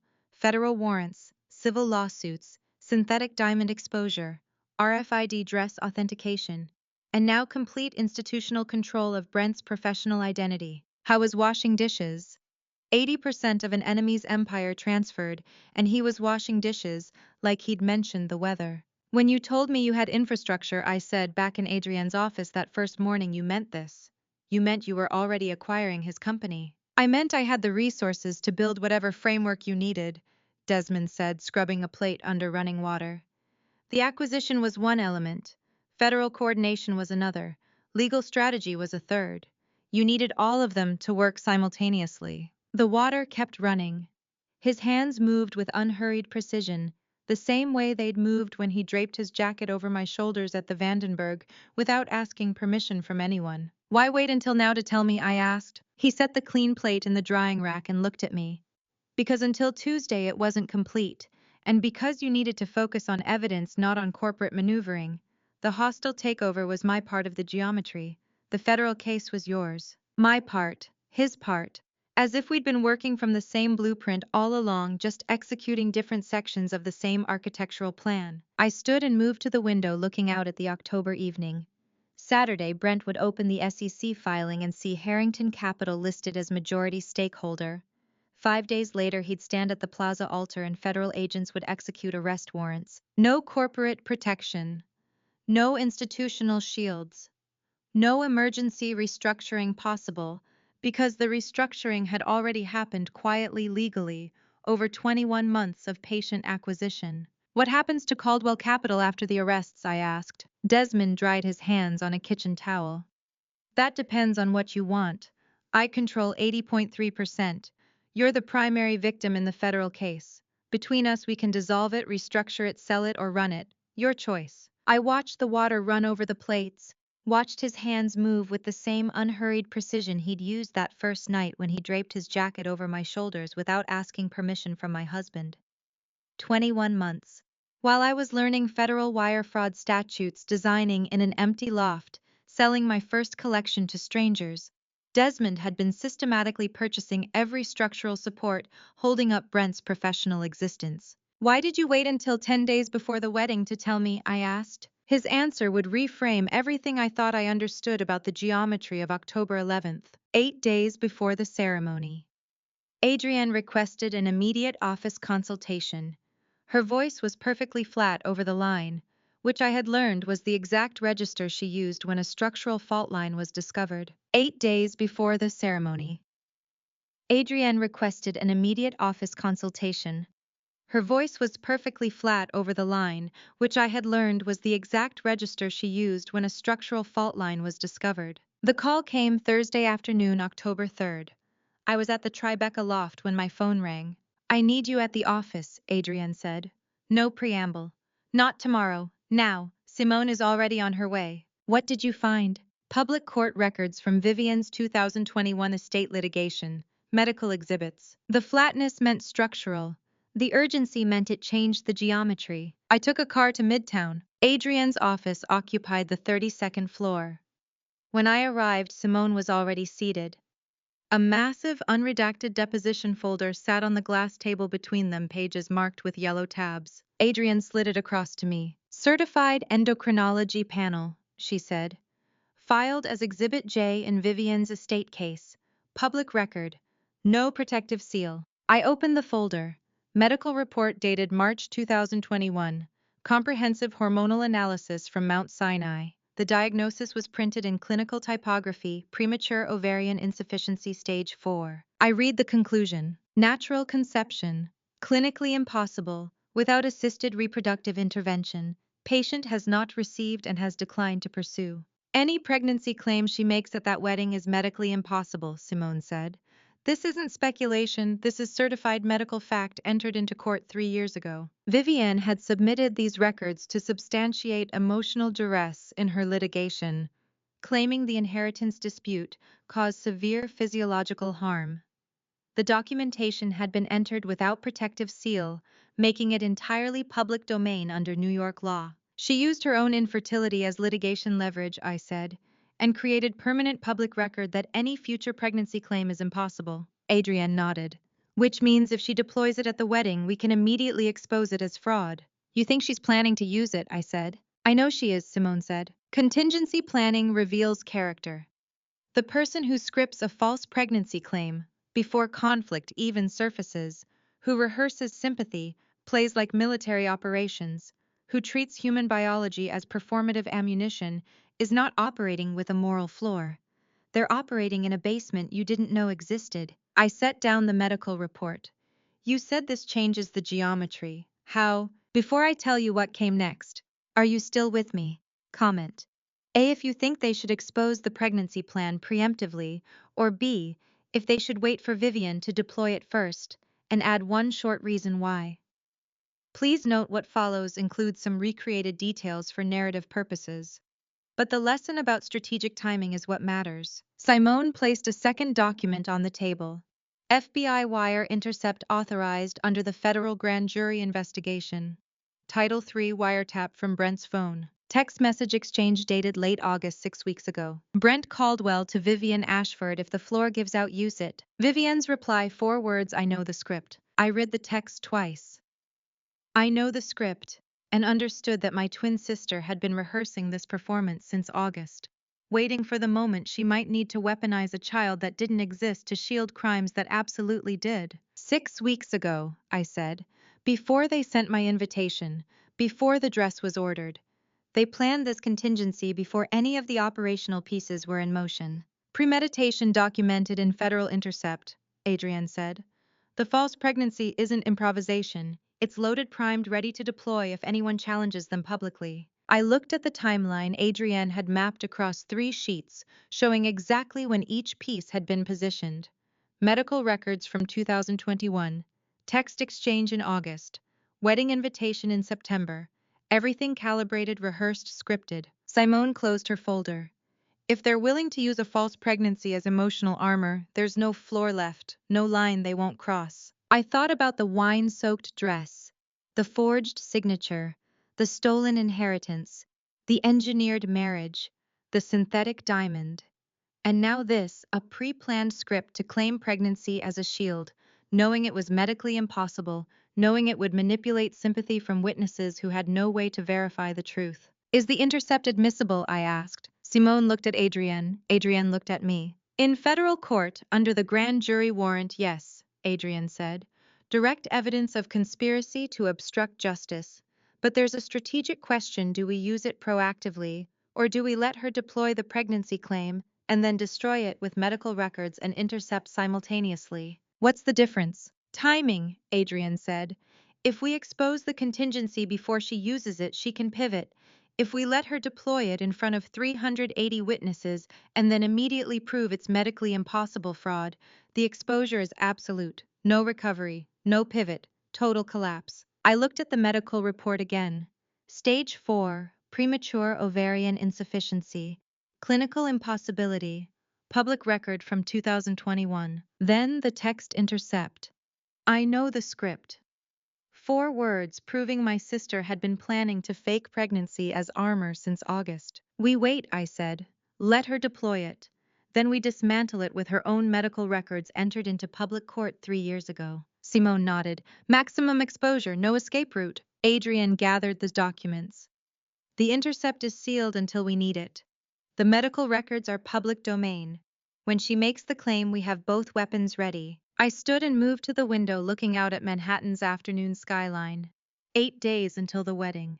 8 days until Vivian would stand at the plaza altar, and if the floor gave out, if exposure threatened, she would reach for the script they'd rehearsed in August. And when she did, we would produce medical records proving clinical impossibility and federal intercept proving premeditated fraud. Her answer would determine whether we could dismantle the contingency before Vivian deployed it from the altar. The admissibility question had a simple answer. We would let her deploy the claim, then destroy it with irrefutable evidence. Maximum impact, no escape. 6 days before the wedding. Desmond returned to the brownstone near midnight to recount a meeting I had been anticipating since our first month in the Tribeca loft. October 5th, Saturday. The same day, the Schedule 13D filing went public, revealing Harrington Capital's 80.3% stake in Caldwell Capital Group. Somewhere across the city, Brent was processing that revelation. But Desmond had come to discuss a different kind of surrender. I let him in. We sat at the kitchen table, same chairs where he'd revealed the hostile takeover 4 days ago. I met with Terence Gallagher tonight, he said. The attorney who notarized your forged signature. He's chosen cooperation. Terence Gallagher. 51 years old, family law practice in Midtown.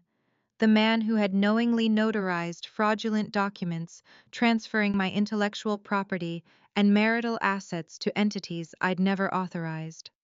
The man whose participation had elevated Brent's theft from state crime to federal wire fraud. Non-prosecution agreement, I asked. Full immunity under Title 18, Section 6002, Desmond said. He surrendered 14 audio files to SDNY prosecutors. Everything. 14 files. Terence had been recording his client meetings, building insurance against the day when Brent's scheme collapsed and someone needed to be thrown under the bus. Crime fraud exception strips attorney-client privilege when the attorney facilitates active crimes. Every conversation he'd recorded with Brent was now federal evidence. Disbarment or cooperation, I asked. Prison or testimony, Desmond corrected. Wire fraud conspiracy carries a mandatory minimum. He chose survival. I looked at Desmond's face, reading the hesitation in his posture. He'd come at midnight, which meant there was more. What else? I asked. He exhaled slowly. There's a 14th file. Brent recorded it himself, not Terence. Brent kept it as insurance against Vivian. Terence says he just archived it without listening. It wasn't a client meeting, just a file Brent had stored on Terence's encrypted server for safekeeping. What else, Desmond? Just tell me. The Lowell Hotel, room 1412, October 22, 2022. The night of the gala. The night the waiter drenched my dress. The night Brent claimed he was driving to Vivian's accident on Fifth Avenue. Leverage is a mutual cage. The recording you keep as insurance against your co-conspirator becomes the evidence that imprisons you both, when the crime fraud exception strips away every wall you thought was protecting you. How long is the recording? I asked. 44 minutes, Desmond said. Brent's phone was on the hotel room desk with an open voice memo app. Everything that happened in that room for 44 minutes is documented. I sat very still. Have you listened to it? No. Simone has custody of the flash drive as federal evidence. I'm telling you it exists because you have a right to know before Saturday. And because... He stopped. Because what? Because Simone said if you want to hear it before the wedding, she'll authorize access. But she also said you don't have to. The evidence stands without you listening. I looked at the kitchen table at the wood grain under the low light. 44 minutes of audio from the night my marriage became a federal case.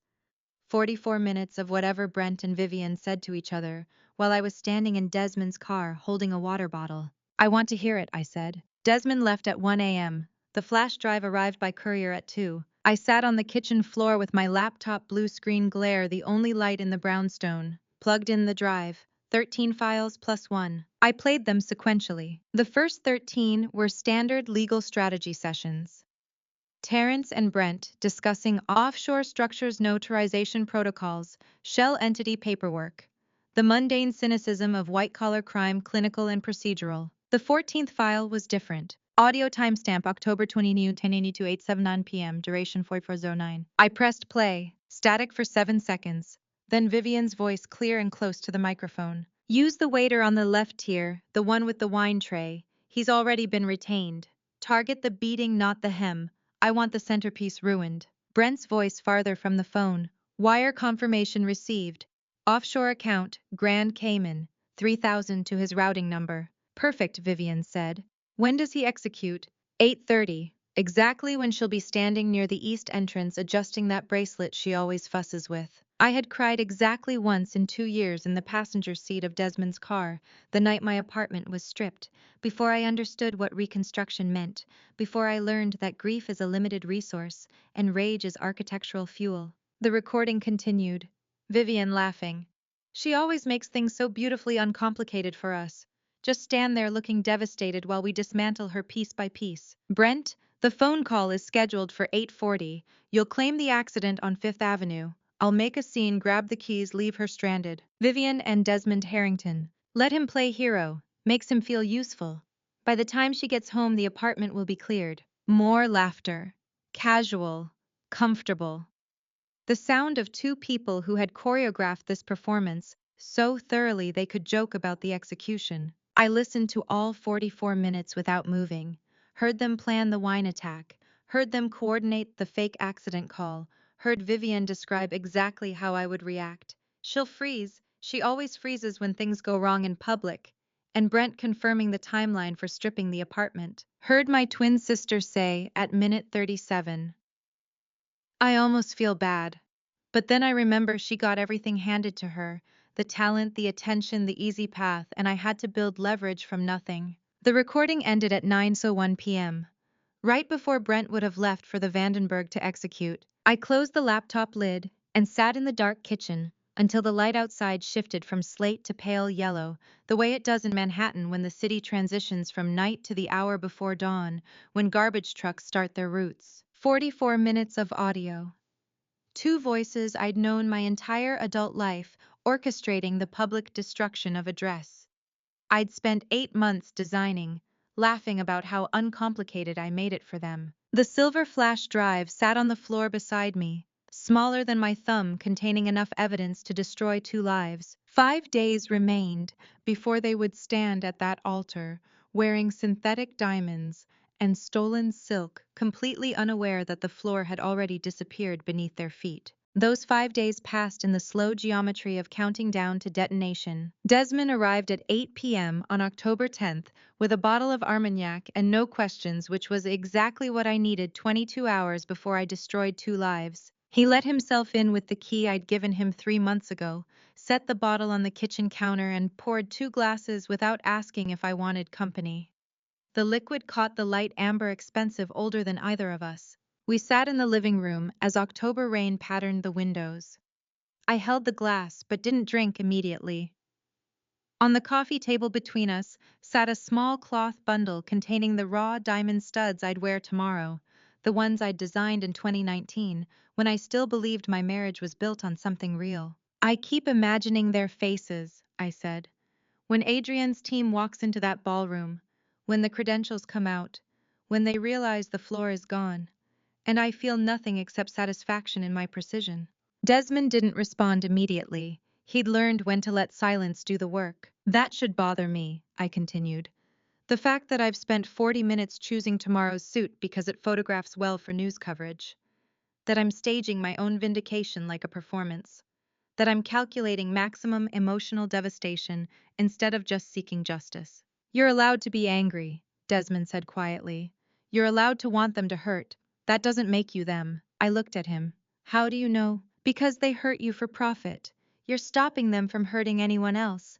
The precision isn't cruelty, it's ensuring the mechanism works. I took a sip of the Armagnac. The taste hit my tongue and I froze. Same vintage. Same caramel smoke finish. The exact bottle Brent had opened the night he proposed 4.5 years ago in a restaurant I could no longer remember the name of. He'd probably bought both bottles together, one for the engagement, one saved for some future celebration that would never come. You're thinking about him, Desmond said. I'm thinking about who I was when I said yes to that proposal, and who I became in the 2 years it took to build tomorrow's execution. He stayed until 2 a.m., not offering absolution or reassurance, just sitting with me in the brownstone's silence while rain streaked the windows and the Armagnac bottle slowly emptied.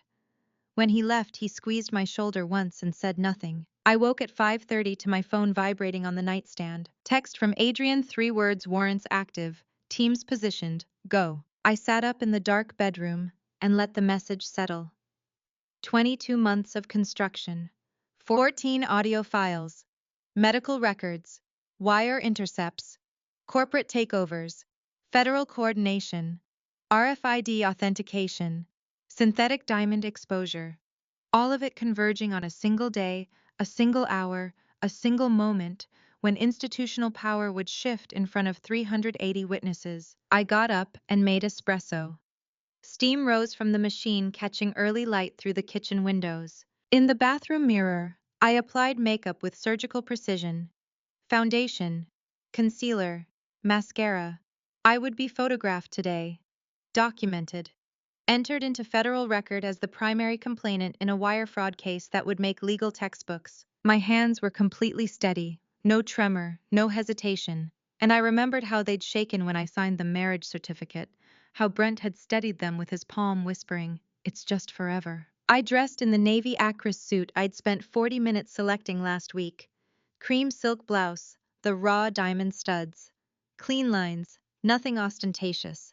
The kind of outfit that read as competent and unmemorable until you looked closer and saw the quiet expense in every seam. At 8:40, my phone lit up with an Instagram notification. Vivienne's account. New story. I opened it. Photo of her and Brent at what looked like the plaza's breakfast terrace.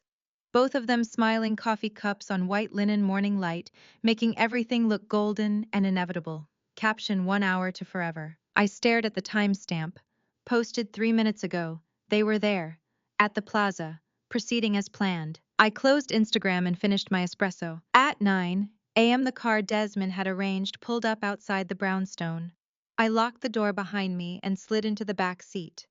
The driver nodded once and pulled into traffic, navigating toward Central Park South. I opened the encrypted tablet Adrian had provided and reviewed the final timeline.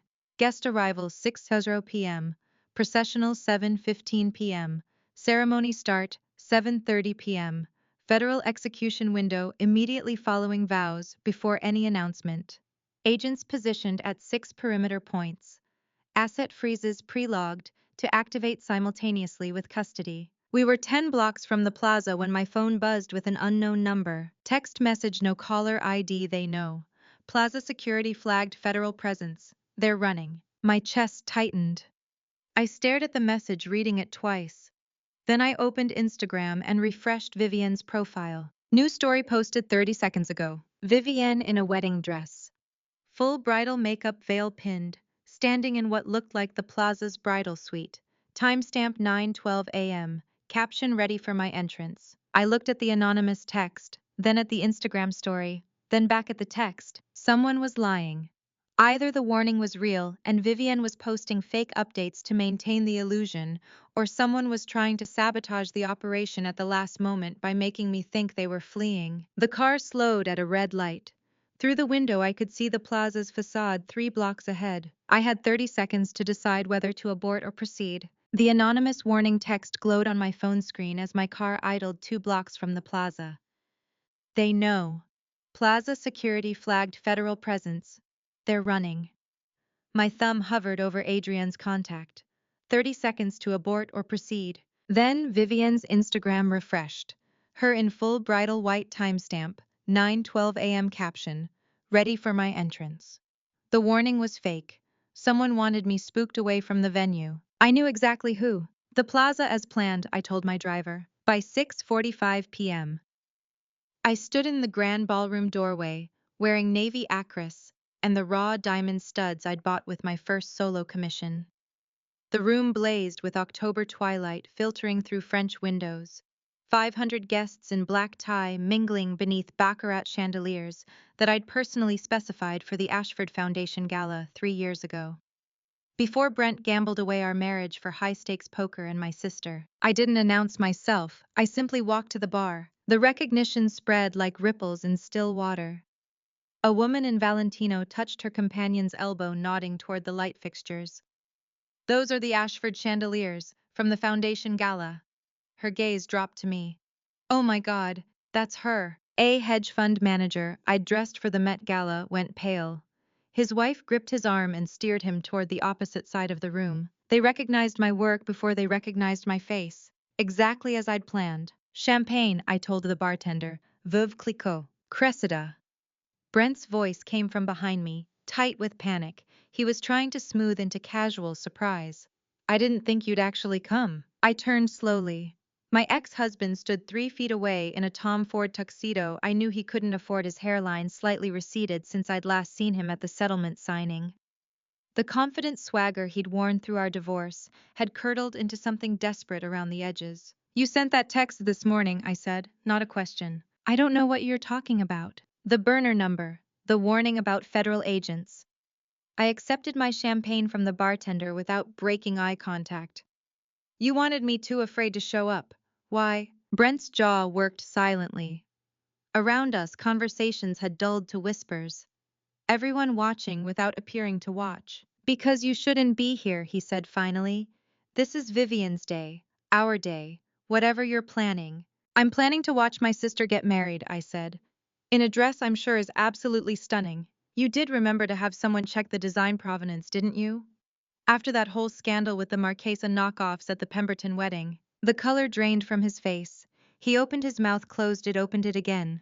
Enjoy your reception, Brent, I said and walked past him toward the ceremony space. The crowd parted as I moved through the ballroom, creating a wake of silence punctuated by the clink of crystal and the rustle of expensive fabric. My heart hammered against my ribs, but I kept my expression serene, the mask I'd perfected through 2 years of humiliation. I found a seat in the back row, far corner, unobtrusive but present. At 7:03 p.m., the string quartet shifted to Pachelbel, and the processional began. Vivienne appeared at the far end of the aisle in a vision of ivory silk that caught the light like liquid pearl. Strapless bodice with architectural seeming cathedral train, hand-embroidered with seed pearls in a cascading floral motif veil, secured with the Ashford family tiara Mother had left to both of us. The dress moved like water, each step revealing new dimensions of craftsmanship. It was breathtaking. It was also mine. My tablet vibrated in my clutch, the RFID scanner app pinging. I pulled it out with hands that looked steady, despite the adrenaline screaming through my veins. The screen displayed a single line of data: House of Ashford, Foundation 12, RFID, MNHA 2023 F1201. The chip I'd sewn into the train's third layer of tulle invisible beneath the embroidery. Active and transmitting. Excuse me. a voice murmured beside me. I looked up to find Harper Denning, the New York Post society columnist, sliding into the adjacent seat with her phone already recording. Harper Denning, I'm covering the wedding. You're Cressida Ashford, correct? I am. That's an extraordinary dress, Harper said, nodding toward Vivian as she glided down the aisle toward Brent. Custom, obviously. Do you happen to know the designer? I angled my tablet so Harper could see the RFID data. House of Ashford, I said clearly. Foundation 12. I filed the federal patent in April 2023, 16 months before tonight. Harper's eyes went wide. She looked from the tablet to Vivian to me, her journalist's instincts assembling the pieces in real time. Your sister is wearing your design, she said slowly. Your patented design, to marry your ex-husband. She's wearing intellectual property she acquired through fraud, I corrected. But yes, Vivian reached the altar. Brent took her hands. The officiant began speaking about love and commitment, and forever. My twin sister smiled up at the man who'd destroyed our marriage wearing the wedding dress I designed in the depths of grief she'd helped create, and I felt nothing but the cold satisfaction of a trap closing exactly as engineered. Harper was typing furiously on her phone. This is going to be the story of the season, she whispered. Can I quote you? Not yet, I said. Wait for the vows. Because I hadn't come just to expose them. I'd come to watch their faces when they realized exposure was the least of their problems. The officiant's voice carried across the ballroom. If anyone can show just cause why this couple cannot lawfully be joined together, let them speak now or forever hold their peace. I remained silent. But my phone lit up with a text from Adrienne, timestamp 7:11 p.m. Federal agents entering the building. Warrants executed in 3 minutes. Clear the camera angle. I shifted slightly in my seat, making sure Harper's phone had an unobstructed view of the altar. 3 minutes until Brent and Vivian learned that some thefts carry federal penalties and some weddings end in handcuffs instead of happily ever after. Brent's hand went to his boutonniere like a man checking for a wound. His eyes had found me in the back corner, found Harper's phone still recording, found the federal agents visible through the French doors. For 3 seconds the ceremony hung suspended. Then the officiant cleared his throat and continued. By the power vested in me by the state of New York, I now pronounce you husband and wife. Brent had chosen to proceed. Stopping would have confirmed guilt, would have given the story a clean narrative arc. This way he could pretend I was simply a bitter ex-wife watching from the shadows. His cowardice had become complicity. Vivienne kissed him beneath the baccarat chandeliers, while 380 guests applauded, and I watched the federal agents take position near the exits, waiting. The trap hadn't sprung yet because I hadn't given the signal. At 7:18 p.m., the officiant gestured toward a small table draped in ivory silk. The groom will now present the ceremonial gift. Brent stepped forward with the rehearsed confidence of a man who delivered 1,000 investor pitches. He lifted a navy velvet box from the table and turned to face the crowd. This diamond, he said, his voice carrying across the ballroom with practiced warmth, has been in the Caldwell family for 4 generations. My great-grandfather carried it from Boston to New York in 1924. My grandfather proposed with it. My father gave it to my mother on their 10th anniversary. He opened the box with theatrical flourish, revealing a 12-carat stone that caught the light like captured fire. Tonight I pass this legacy to my bride and to the family we'll build together. The guests murmured appreciation. Vivian's hand flew to her mouth in performative surprise. I stood. The murmur died instantly. Every head in the ballroom turned toward me. Ms. Pierce, I said clearly, looking at the event coordinator stationed near the gift table. Would you please read the GIA certification date and stone composition from the insurance documentation? Lillian Pierce, who'd coordinated plaza weddings for 12 years and had seen every variety of family drama, hesitated only a moment before lifting the paper from beneath the velvet box. Her voice carried the precision of someone who'd managed 500 high-stakes events without a single liability claim. Synthetic moissanite, she read. Appraised value $4,000. Original natural stone sold Christie's, New York, September 2023. The silence that followed had texture. I could feel it pressing against my skin, against the raw diamond studs in my ears, against the 2 years of humiliation that had led to this moment. Brent's face lost all color. There's been a mistake. No mistake, I said. You sold the original 13 months ago. I have the Christie's transaction record.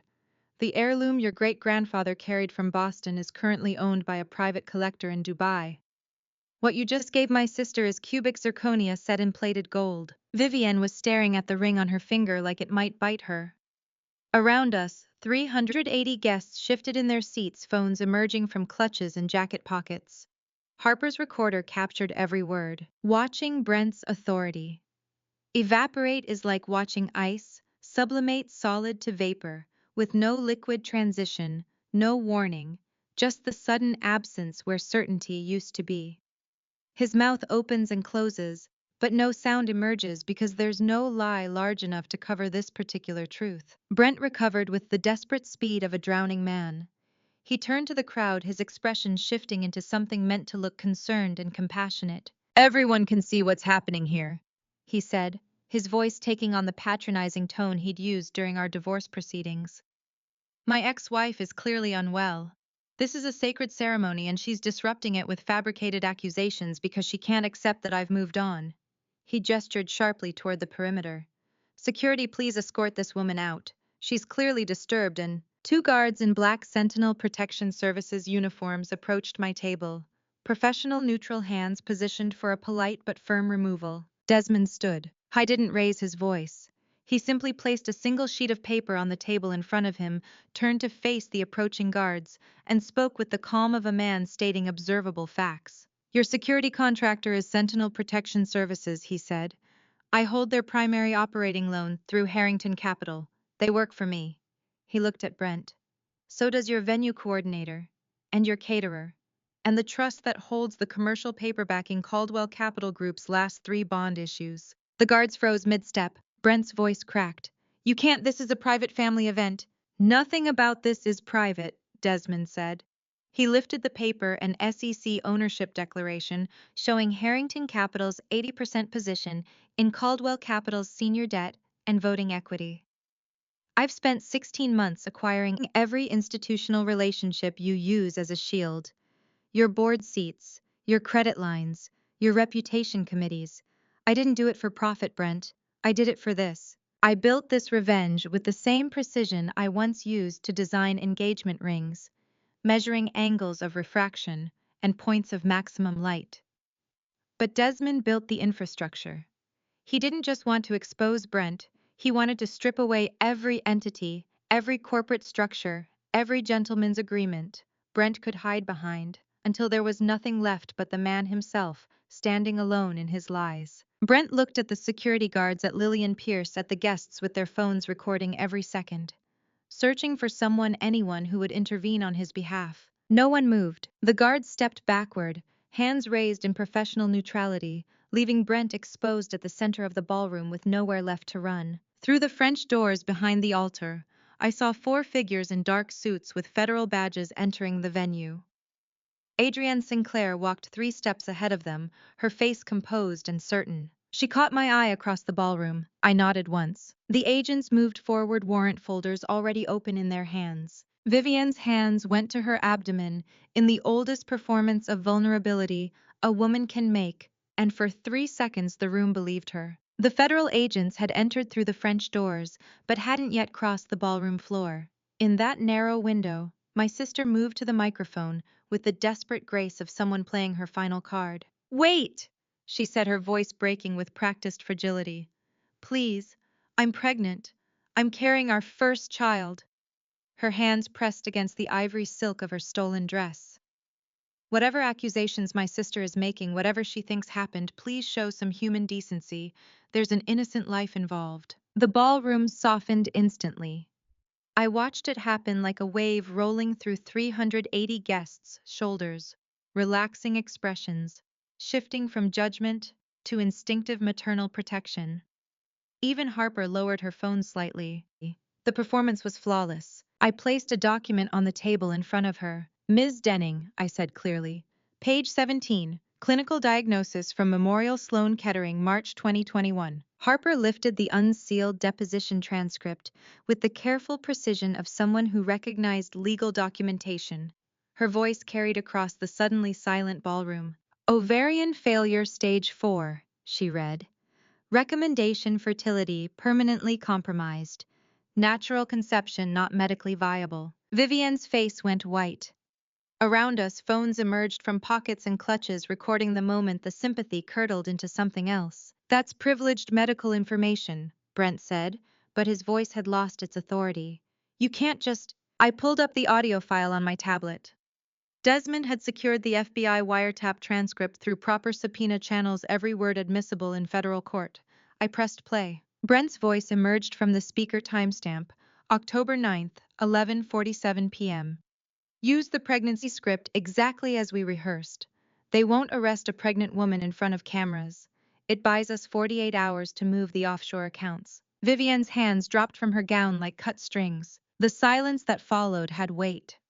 I could feel it pressing against my throat, against the 2 years I'd spent building this moment, against every instinct that said revenge was supposed to feel triumphant instead of hollow. I designed my revenge the way I designed jewelry, built for permanence, tested under pressure, meant to catch light from every angle. But standing here watching my twin sister's face collapse under the weight of her own lies, I understood for the first time that some things can't be designed, only survived. 380 witnesses watched Vivian realize the script had failed. Brent recovered first, his voice taking on the sneer he'd perfected during our divorce. This is pathetic theater, Cressida. You think you can file criminal charges from a wedding reception, wave some documents around, and everyone just. Titled 18 United States Code Section 1343. I said, reading from the statute page I'd memorized 16 months ago. Wire fraud. New York Penal Law Section 170.25. Forgery in the second degree. I didn't file the charges, Brent. The United States Attorney for the Southern District of New York filed them. I just documented the evidence for 22 months. You're bluffing. But his hands were shaking. Federal prosecutors don't move on civil disputes between ex-spouses. They do when the fraud exceeds $5 million and crosses state lines. I met his eyes across the ballroom. They especially move when you use falsified documents to secure loans from federally insured banks.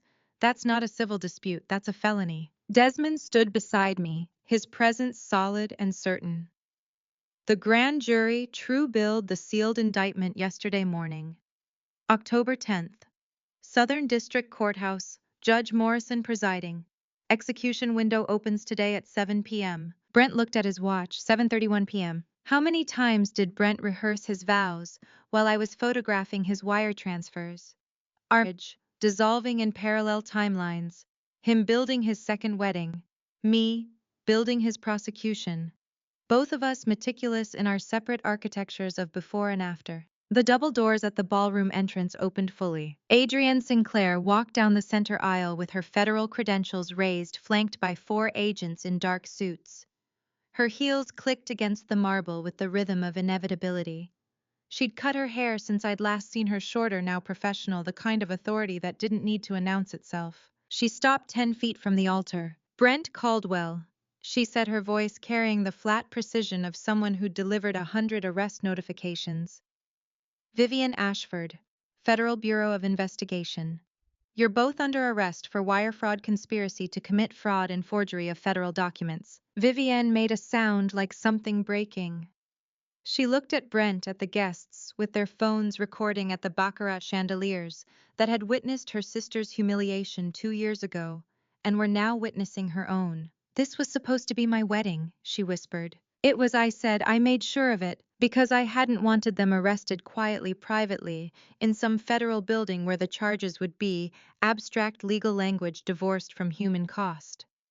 I'd wanted this, the ceremony incomplete, the vows unspoken. 380 witnesses watching them realize that some thefts carry consequences no amount of charm or family connection can erase. The grand jury had sealed the indictment October 10th. But Adrienne and I had chosen the execution window together. Not before the ceremony, that would have looked like prevention. Not after, that would have looked like cleanup. During. At the moment of maximum witnesses, maximum documentation, maximum public accountability. Adrienne gestured to the agents behind her. Please turn around and place your hands behind your back. Brent's face had gone gray. You can't do this here. Not in front of. I can do this anywhere the warrant permits, Adrienne said. You chose the venue, I chose the timing. Vivienne's bouquet hit the marble floor, white roses scattering across the ballroom like snow. She turned slowly, her hands trembling as she moved them behind her back, and I watched my twin sister, the woman who'd shared a womb with me, who'd known every secret of my first 30 years, who'd chosen my ex-husband over 2 decades of sisterhood, prepare to wear handcuffs instead of a wedding ring. The agent stepped forward with Miranda cards and steel restraints. Harper's phone captured every second. The side doors opened while Brent was still processing the word arrest, and Terrence Gallagher walked in wearing his Bar Association ID like a confession. The agents had just begun to raise the handcuffs when Terrence crossed the ballroom floor carrying a leather briefcase that looked heavier than it should. He had aged since I last saw him at the settlement, signing new lines around his eyes, his expensive suit hanging slightly loose as if he had lost weight he could not afford to spare. He stopped 10 feet from the altar and addressed the room with the careful precision of a man who had rehearsed this moment in front of federal prosecutors. "My name is Terrence Gallagher," he said. I was legal counsel to Brent Caldwell. I notarized documents I knew to be fraudulent. I witnessed signatures I knew to be forged. I am cooperating fully with the United States Attorney for the Southern District of New York under a signed agreement." Brent's face went from gray to white. "You wore a wire to my office. I wore it to 12 meetings over 8 months," Terrence said. His voice did not waver, but his hands were shaking. "Every defense strategy you planned, every offshore account you accessed, every document you asked me to notarize, knowing it was false. All of it recorded and delivered to prosecutors in real time." He met Brent's eyes. "I chose the lesser charge." The ballroom had gone absolutely still. 380 people watching a man commit professional suicide in evening wear. Desmond stood beside me, his hand briefly touching my shoulder. He had been the one to approach Vince 6 months ago to explain exactly how deep the federal investigation went, to offer him the choice between cooperation and co-defendant status. Terrence had taken 48 hours to decide. Then he had called Adrienne's office and asked to make a statement. "You bastard," Brent whispered. "I trusted you." "You asked me to commit federal crimes," Terrence said. "I trusted you would not put me in that position. We were both wrong." Adrienne gestured to one of her agents who took the briefcase from Terrence with the careful handling of evidence chain custody. Inside were 8 months of recordings, notarized fraudulent documents, emails directing wire transfers, and the original signature card, showing how Brent had practiced forging my handwriting until it could pass casual examination. I pulled my tablet from my clutch and connected it to the ballroom acoustic system. Lillian Pierce had helped me set up the technical specifications 3 days ago, her professional discretion absolute even when I had explained what the audio would contain. "October 11th, 2022, I said clearly. "My brownstone. Dinner celebrating the final transfer of my equity stake in Ashford Foundation." I looked at Vivienne, at Brent, at 380 witnesses with their phones raised. "This is a 90-second excerpt from a 44-minute recording." I pressed play. Vivienne's voice filled the ballroom with crystalline clarity, captured by the recording device I had hidden in the vintage Tiffany lamp Brent had always admired. "Tell the waiter I need the Montrachet at table 6. We are celebrating her signature." Brent's voice followed. "Transfer confirmed. Cayman account shows clearance." A pause. Then Vivienne's laughter, bright and cruel and absolutely delighted. "She makes things so uncomplicated for us. Like signing over her entire future. I almost feel guilty." Brent's voice amused. "You do not feel guilty." Vivienne still laughing. "No, I really do not." I let the audio run for exactly 90 seconds. Then I stopped it. The silence that followed was unlike anything I had ever experienced in Manhattan. 380 people sitting absolutely motionless, processing the sound of conspiracy, captured in the conspirators' own voices. No defense attorney could cross-examine a recording. No character witness could explain away laughter. Adrienne stepped forward, raising the arrest warrant with its federal seal visible even from the back rows. "Brent Caldwell, Vivienne Ashford." Her voice cut through the silence with constitutional authority. "You have the right to remain silent. Anything you say can and will be used against you in a court of law." The Miranda warning began. My revenge was complete, but standing there watching my twin sister hear her rights read aloud in the ballroom where she had planned to dance at her reception, I understood for the first time that completion and satisfaction are not the same thing. Brent's first accusation came before Adrian finished the Miranda warning, which meant it went into the federal record as a voluntary admission. The wine scheme was Vivian's design, he said, his voice rising over Adrian's constitutional recitation. She forged the signature. I only notarized what she brought me. She planned the whole. You had gambling debts. Vivian cut in, her voice sharp and desperate. $4.2 million to offshore syndicates. You needed my sister's equity to cover your losses. I helped you because you said we would lose everything if I did not. You crashed the server, Brent shouted. You deleted the backups. I have emails proving you ordered the destruction of evidence after you told me to. After you said the forensic accountants were getting too close. Adrienne stood perfectly still, letting them speak. One of her agents had pulled out a notebook and was writing down every word.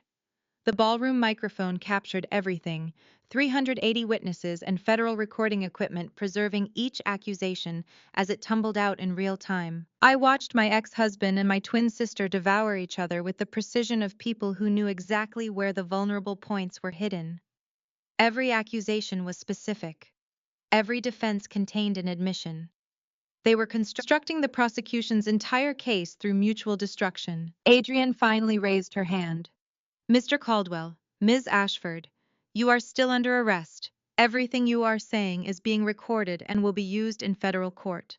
You have the right to remain silent. I suggest you exercise it. But they could not stop. The operational lines they had maintained for 22 months, the unified front, the coordinated story, the mutual protection had collapsed completely. All that remained was the architecture of cannibalism. Brent turned to Adrienne with the desperate energy of a drowning man. I will cooperate. I will testify. She planned this from the beginning. She used me to get access to her sister's accounts. I have documentation. You are pathetic, Vivian said. Her voice had gone quiet, which somehow made it worse. You are offering to betray me 30 seconds after promising to love me forever. You were offering to betray me with the pregnancy lie, Brent shot back. We both know you cannot have children. That was your script, not mine. They stared at each other across 3 feet of marble floor, and I watched them realize simultaneously that they had each been planning independent contingency exits. Neither had trusted the other. Both had been correct not to. Then Vivian stopped. She did not collapse or break down. She simply went still like a machine that had finally run out of fuel. Her hands dropped to her sides. The performance that had animated her for 2 years, the confidence, the charm, the certainty that she deserved what she had taken simply ended. She turned to look at me. I was always the sister left over, she said. Her voice was small, stripped of everything except exhaustion. You had the vision, the talent, the designs that made people stop and stare. I wanted the space you occupied. I stood slowly. We had the same coordinates, I said. The same DNA, the same parents, the same opportunities. I walked toward her, stopping when I could see my own eyes reflected in hers. You chose to forge the asset instead of cutting the stone. Vivienne nodded slowly. I know. 2 words. 40 years of sisterhood reduced to 2 words that confirmed everything and resolved nothing. She sat down on the altar steps, the cathedral train of her wedding gown spreading around her like spilled milk. Her hands lay empty in her lap. Adrienne approached with handcuffs held professionally at her sides. Stand up, please, she said quietly. Turn around and place your hands behind your back. Vivienne looked up at me one last time, not with apology, not with accusation, just with eyes that were mirrors of my own. I saw in them the same question I was asking myself. When did we become people who could do this to each other? She stood, turned, extended her hands. The handcuffs clicked shut with a sound like a door closing. The steel handcuffs clicked over Vivian's white silk gloves at exactly 7:55 p.m., and 380 smartphone cameras captured the sound. Adrienne moved with the efficient precision of someone who had executed 100 federal warrants. She recited the charges in a voice that carried across the silent ballroom. Brent Caldwell, Vivian Ashford, you are under arrest for wire fraud conspiracy to commit fraud and identity theft under Title 18 of the United States Code. Brent began protesting before the sentence finished. You cannot, this is unlawful detention, I demand counsel immediately, this is a violation of. One of Adrian's agents stepped behind him and pinned his wrists together with practiced efficiency. The handcuffs went on over the French cuffs of his custom tuxedo steel against silk, and Brent's voice cut off mid-protest as the reality locked into place with the restraints. Vivian offered no resistance. She simply extended her hands behind her back, with the passive cooperation of someone who had been expecting this moment. Her face had gone blank, not shocked, not devastated, just empty. The performance that had animated her through the ceremony, through the accusations, through the identity confession, had ended completely. What remained was a woman in a stolen white dress, waiting for the inevitable to finish arriving. The handcuffs clicked shut. She had known. Not when or how, but she had known the collapse was coming. I could see it in the way she did not flinch, did not protest, did not even look surprised. The medical records exposure had stripped away her last defense, and everything after that had just been watching the architecture fall. Brent's eyes found mine across the ballroom floor. He held my gaze for 2 seconds, long enough for me to see everything he was not saying. Rage, humiliation, disbelief that I had been capable of this level of systematic destruction. Then one of the agents turned him toward the exit and the connection broke. Adrian gestured to her team. Transport is waiting at the Fifth Avenue entrance. Process them separately. The agents moved with quiet efficiency, dividing Brent and Vivian into separate escort formations. They would be transported to different federal holding facilities, questioned separately, offered separate plea agreements. The mutual destruction they had started in the ballroom would continue in interrogation rooms under fluorescent lights until one of them broke completely. I watched them walk toward the exit in handcuffs and evening wear and felt nothing except a strange, hollow exhaustion. The ballroom remained absolutely still. 380 guests sat frozen in their chairs, processing what they had witnessed. This was not entertainment anymore. It was evidence. They had all become part of the federal record, their presence documented in arrest reports and witness lists. The slow clapping started from the back corner, measured, deliberate, each impact creating its own ripple across the silence like stones dropping into still water. A second person joined. Then a third. Not applause exactly. Something quieter. Acknowledgement of something genuine witnessed in a world of performance. I did not turn to see who was clapping.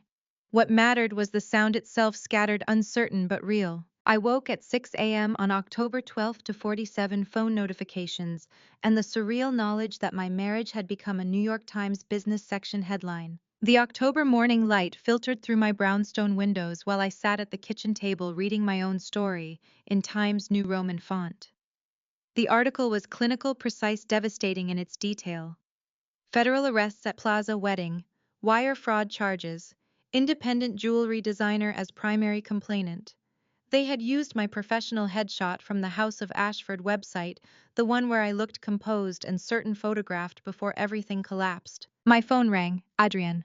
You have seen the Times, she said without preamble. I am reading it now. Southern District is offering plea deals. Brent is looking at 20 years minimum, Vivian 12. Terrence's allocution testimony is so complete we likely will not need a trial. They are both going to plead. I set down my coffee cup carefully. 20 years, 12 years. Numbers that translated into birthdays, missed careers, ended lives, reformatted around federal prison visiting hours. And the assets, I asked. Civil recovery tracking at 94% within 90 days, plus treble damages under federal seizure statute. The Cayman accounts, the shell corporations, the Christie's proceeds, all of it frozen and attached. You are getting your life back. I looked around my kitchen. The brownstone I had kept through the divorce, because Brent had not wanted it, had not seen value in West Village charm when he could have Tribeca steel and glass. The space that had been my refuge through 22 months of documentation and strategic patience. 94%, I repeated. The other 6% was liquidity losses and legal fees. But yes, almost everything. After we hung up, I sat with the newspaper for 20 minutes, reading and rereading the article. They had interviewed Harper Denning, who had provided detailed timeline and quotes. They had included statements from Desmond about institutional accountability and white-collar prosecution. They had noted that the bride and groom had been arrested during their own ceremony, a detail that would become legend in Manhattan social circles. But they had also included a paragraph about House of Ashford, about my designs, about the Tribeca exhibition that had drawn collectors and critics, despite running concurrent with my public humiliation. The article ended with a quote from an unnamed buyer. Her work transforms grief into geometry. That is not just craft, that is art. I did not know who had said it, but I read that sentence 5 times. How do you metabolize seeing your private destruction converted into public record, your marriage's collapse reformatted as Times New Roman font, in the Sunday business section? The intimacy of theft, exposed to morning commuters, reading over coffee, my humiliation validated by federal grand jury, and delivered to doorsteps across Manhattan. You do not metabolize it. You simply sit with your coffee growing cold and read your own name until it stops feeling like someone else's story. I folded the newspaper carefully and placed it on the shelf beside my grandmother's wedding ring. Evidence of what had happened, proof that it was over. Then I went to my drafting table and picked up a pencil. Desmond Harrington burned dinner so catastrophically on October 15th that the smoke alarm joined us for the first course. I should warn you, he said, waving a kitchen towel at the ceiling detector while I opened windows overlooking Central Park. I cannot cook. I'm noticing. The bolognese was oversalted and the pasta had the texture of wallpaper paste, but we ate it anyway at his dining table, while Manhattan glittered 43 floors below. He had set the table with actual cloth napkins and wine that cost more than my first car.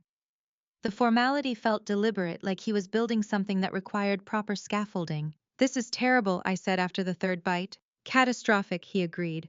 I ordered backup Thai delivery. It is downstairs. I laughed for the first time since the plaza.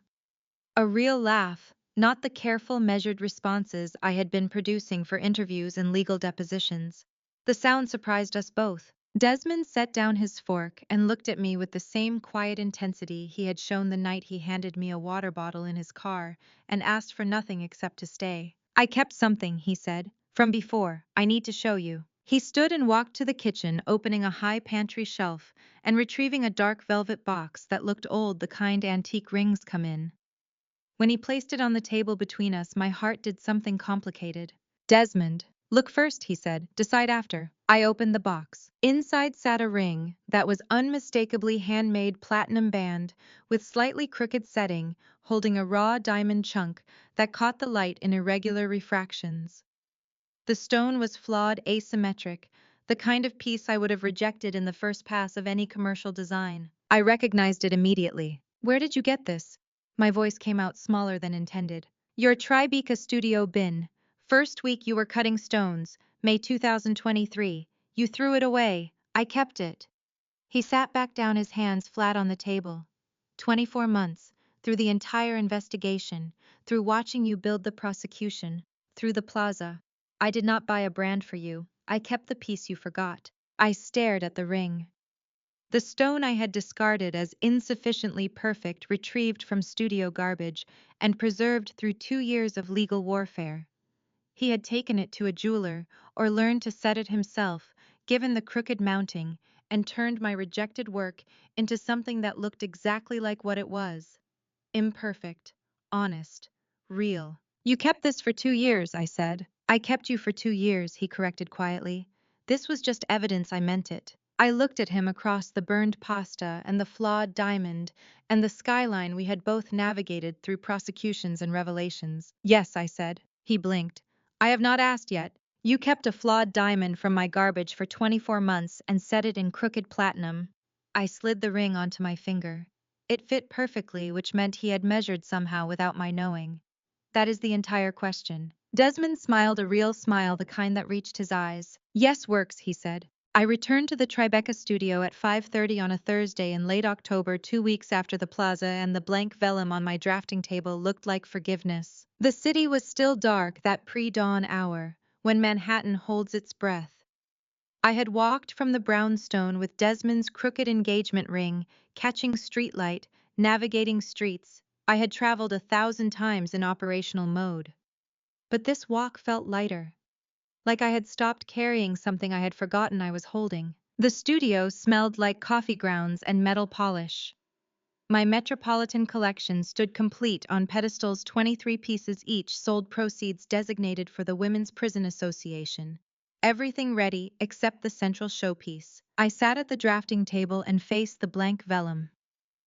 2 years ago, October 2022, I had sat here the night I discovered the theft, with a single lamp burning, and no idea what I was designing, except revenge, disguised as jewelry. Now the Metropolitan debut was 3 weeks away, and I still did not know what belonged in the center. I picked up my pencil and let it drop to paper. The lines came fast. A pendant design, large central stone, geometric setting, minimal ornamentation. The kind of piece that drew attention through absolute clarity of vision, rather than decoration. I reached for my Pantone guide and found the exact shade, the precise color of the Acris suit I had worn to the plaza on October 11th. The suit I had put on, knowing I would be photographed for federal record. The color I had chosen to represent the moment I stopped being a victim and became an architect. Deep navy sapphire, unpolished, raw. I was still sketching when Desmond arrived at 7 carrying 2 espressos. He let himself in with the key I had given him 3 days after accepting his proposal. Set the coffee beside my elbow and looked over my shoulder at the emerging design. Navy sapphire, he said quietly. The suit color, October 11th. I added depth shading to the central stone. I want people to see it and remember what it cost to stand at that altar. Not what they did, what I did. What are you calling it? Verdict 2, the sequel to the first piece I sold at Tribeca. Same name, different judgment. Desmond's hand came to rest on my shoulder and stayed there without asking for anything. We stood in the morning studio light while the city woke up outside. I understood then that this was what building a life looked like. Not grand gestures or dramatic revelations. Not federal warrants or arrest protocols or the sound of handcuffs clicking over white silk gloves. Just coffee and vellum and someone who understood why navy sapphire mattered and did not need it explained. The pencil moved across the paper. The design took shape line by line, the way everything worth building does, slowly, then all at once, then irreversibly. Outside Manhattan shifted from dark to the pale gray that precedes sunrise. Garbage trucks began their routes below. A pigeon landed on the north-facing windowsill and regarded me briefly before departing. I kept drawing, and to you listening to my story. Remember this. Revenge isn't always about destruction. Sometimes it's about documentation. Looking back, my biggest mistake wasn't trusting them. It was believing that family loyalty meant accepting betrayal in silence. I stayed quiet for too long. Let them control the narrative. Let them paint me as unstable, while they systematically dismantled everything I'd built. Don't make my mistake. When someone shows you who they are, even if they're your twin, even if you shared a womb, believe them the first time. What I learned is this: justice isn't always loud. Sometimes it's 22 months of patient documentation. Sometimes it's choosing evidence over emotion. The betrayal nearly destroyed me, but I believe God gave me the strength to transform that pain into precision, to cut through grief and build a case instead of collapsing under it. When trust is shattered, you have two choices: let it destroy you, or forge something stronger from the pieces. I chose to forge. Revenge became recovery. Documentation became justice. I want to hear from you. Drop a comment and tell me, was I right to orchestrate their arrest at the wedding, or did I take the revenge too far? Would you have done the same? If this story resonated with you, please share it with someone who needs to hear it. And subscribe to Her Drama Stories for more true tales of betrayal, justice, and survival. Thank you for staying until the very end. Your time and attention mean everything to me. One final, while the core truth of this story is real, certain details have been adjusted for privacy and storytelling. What matters is the lesson we carry forward together.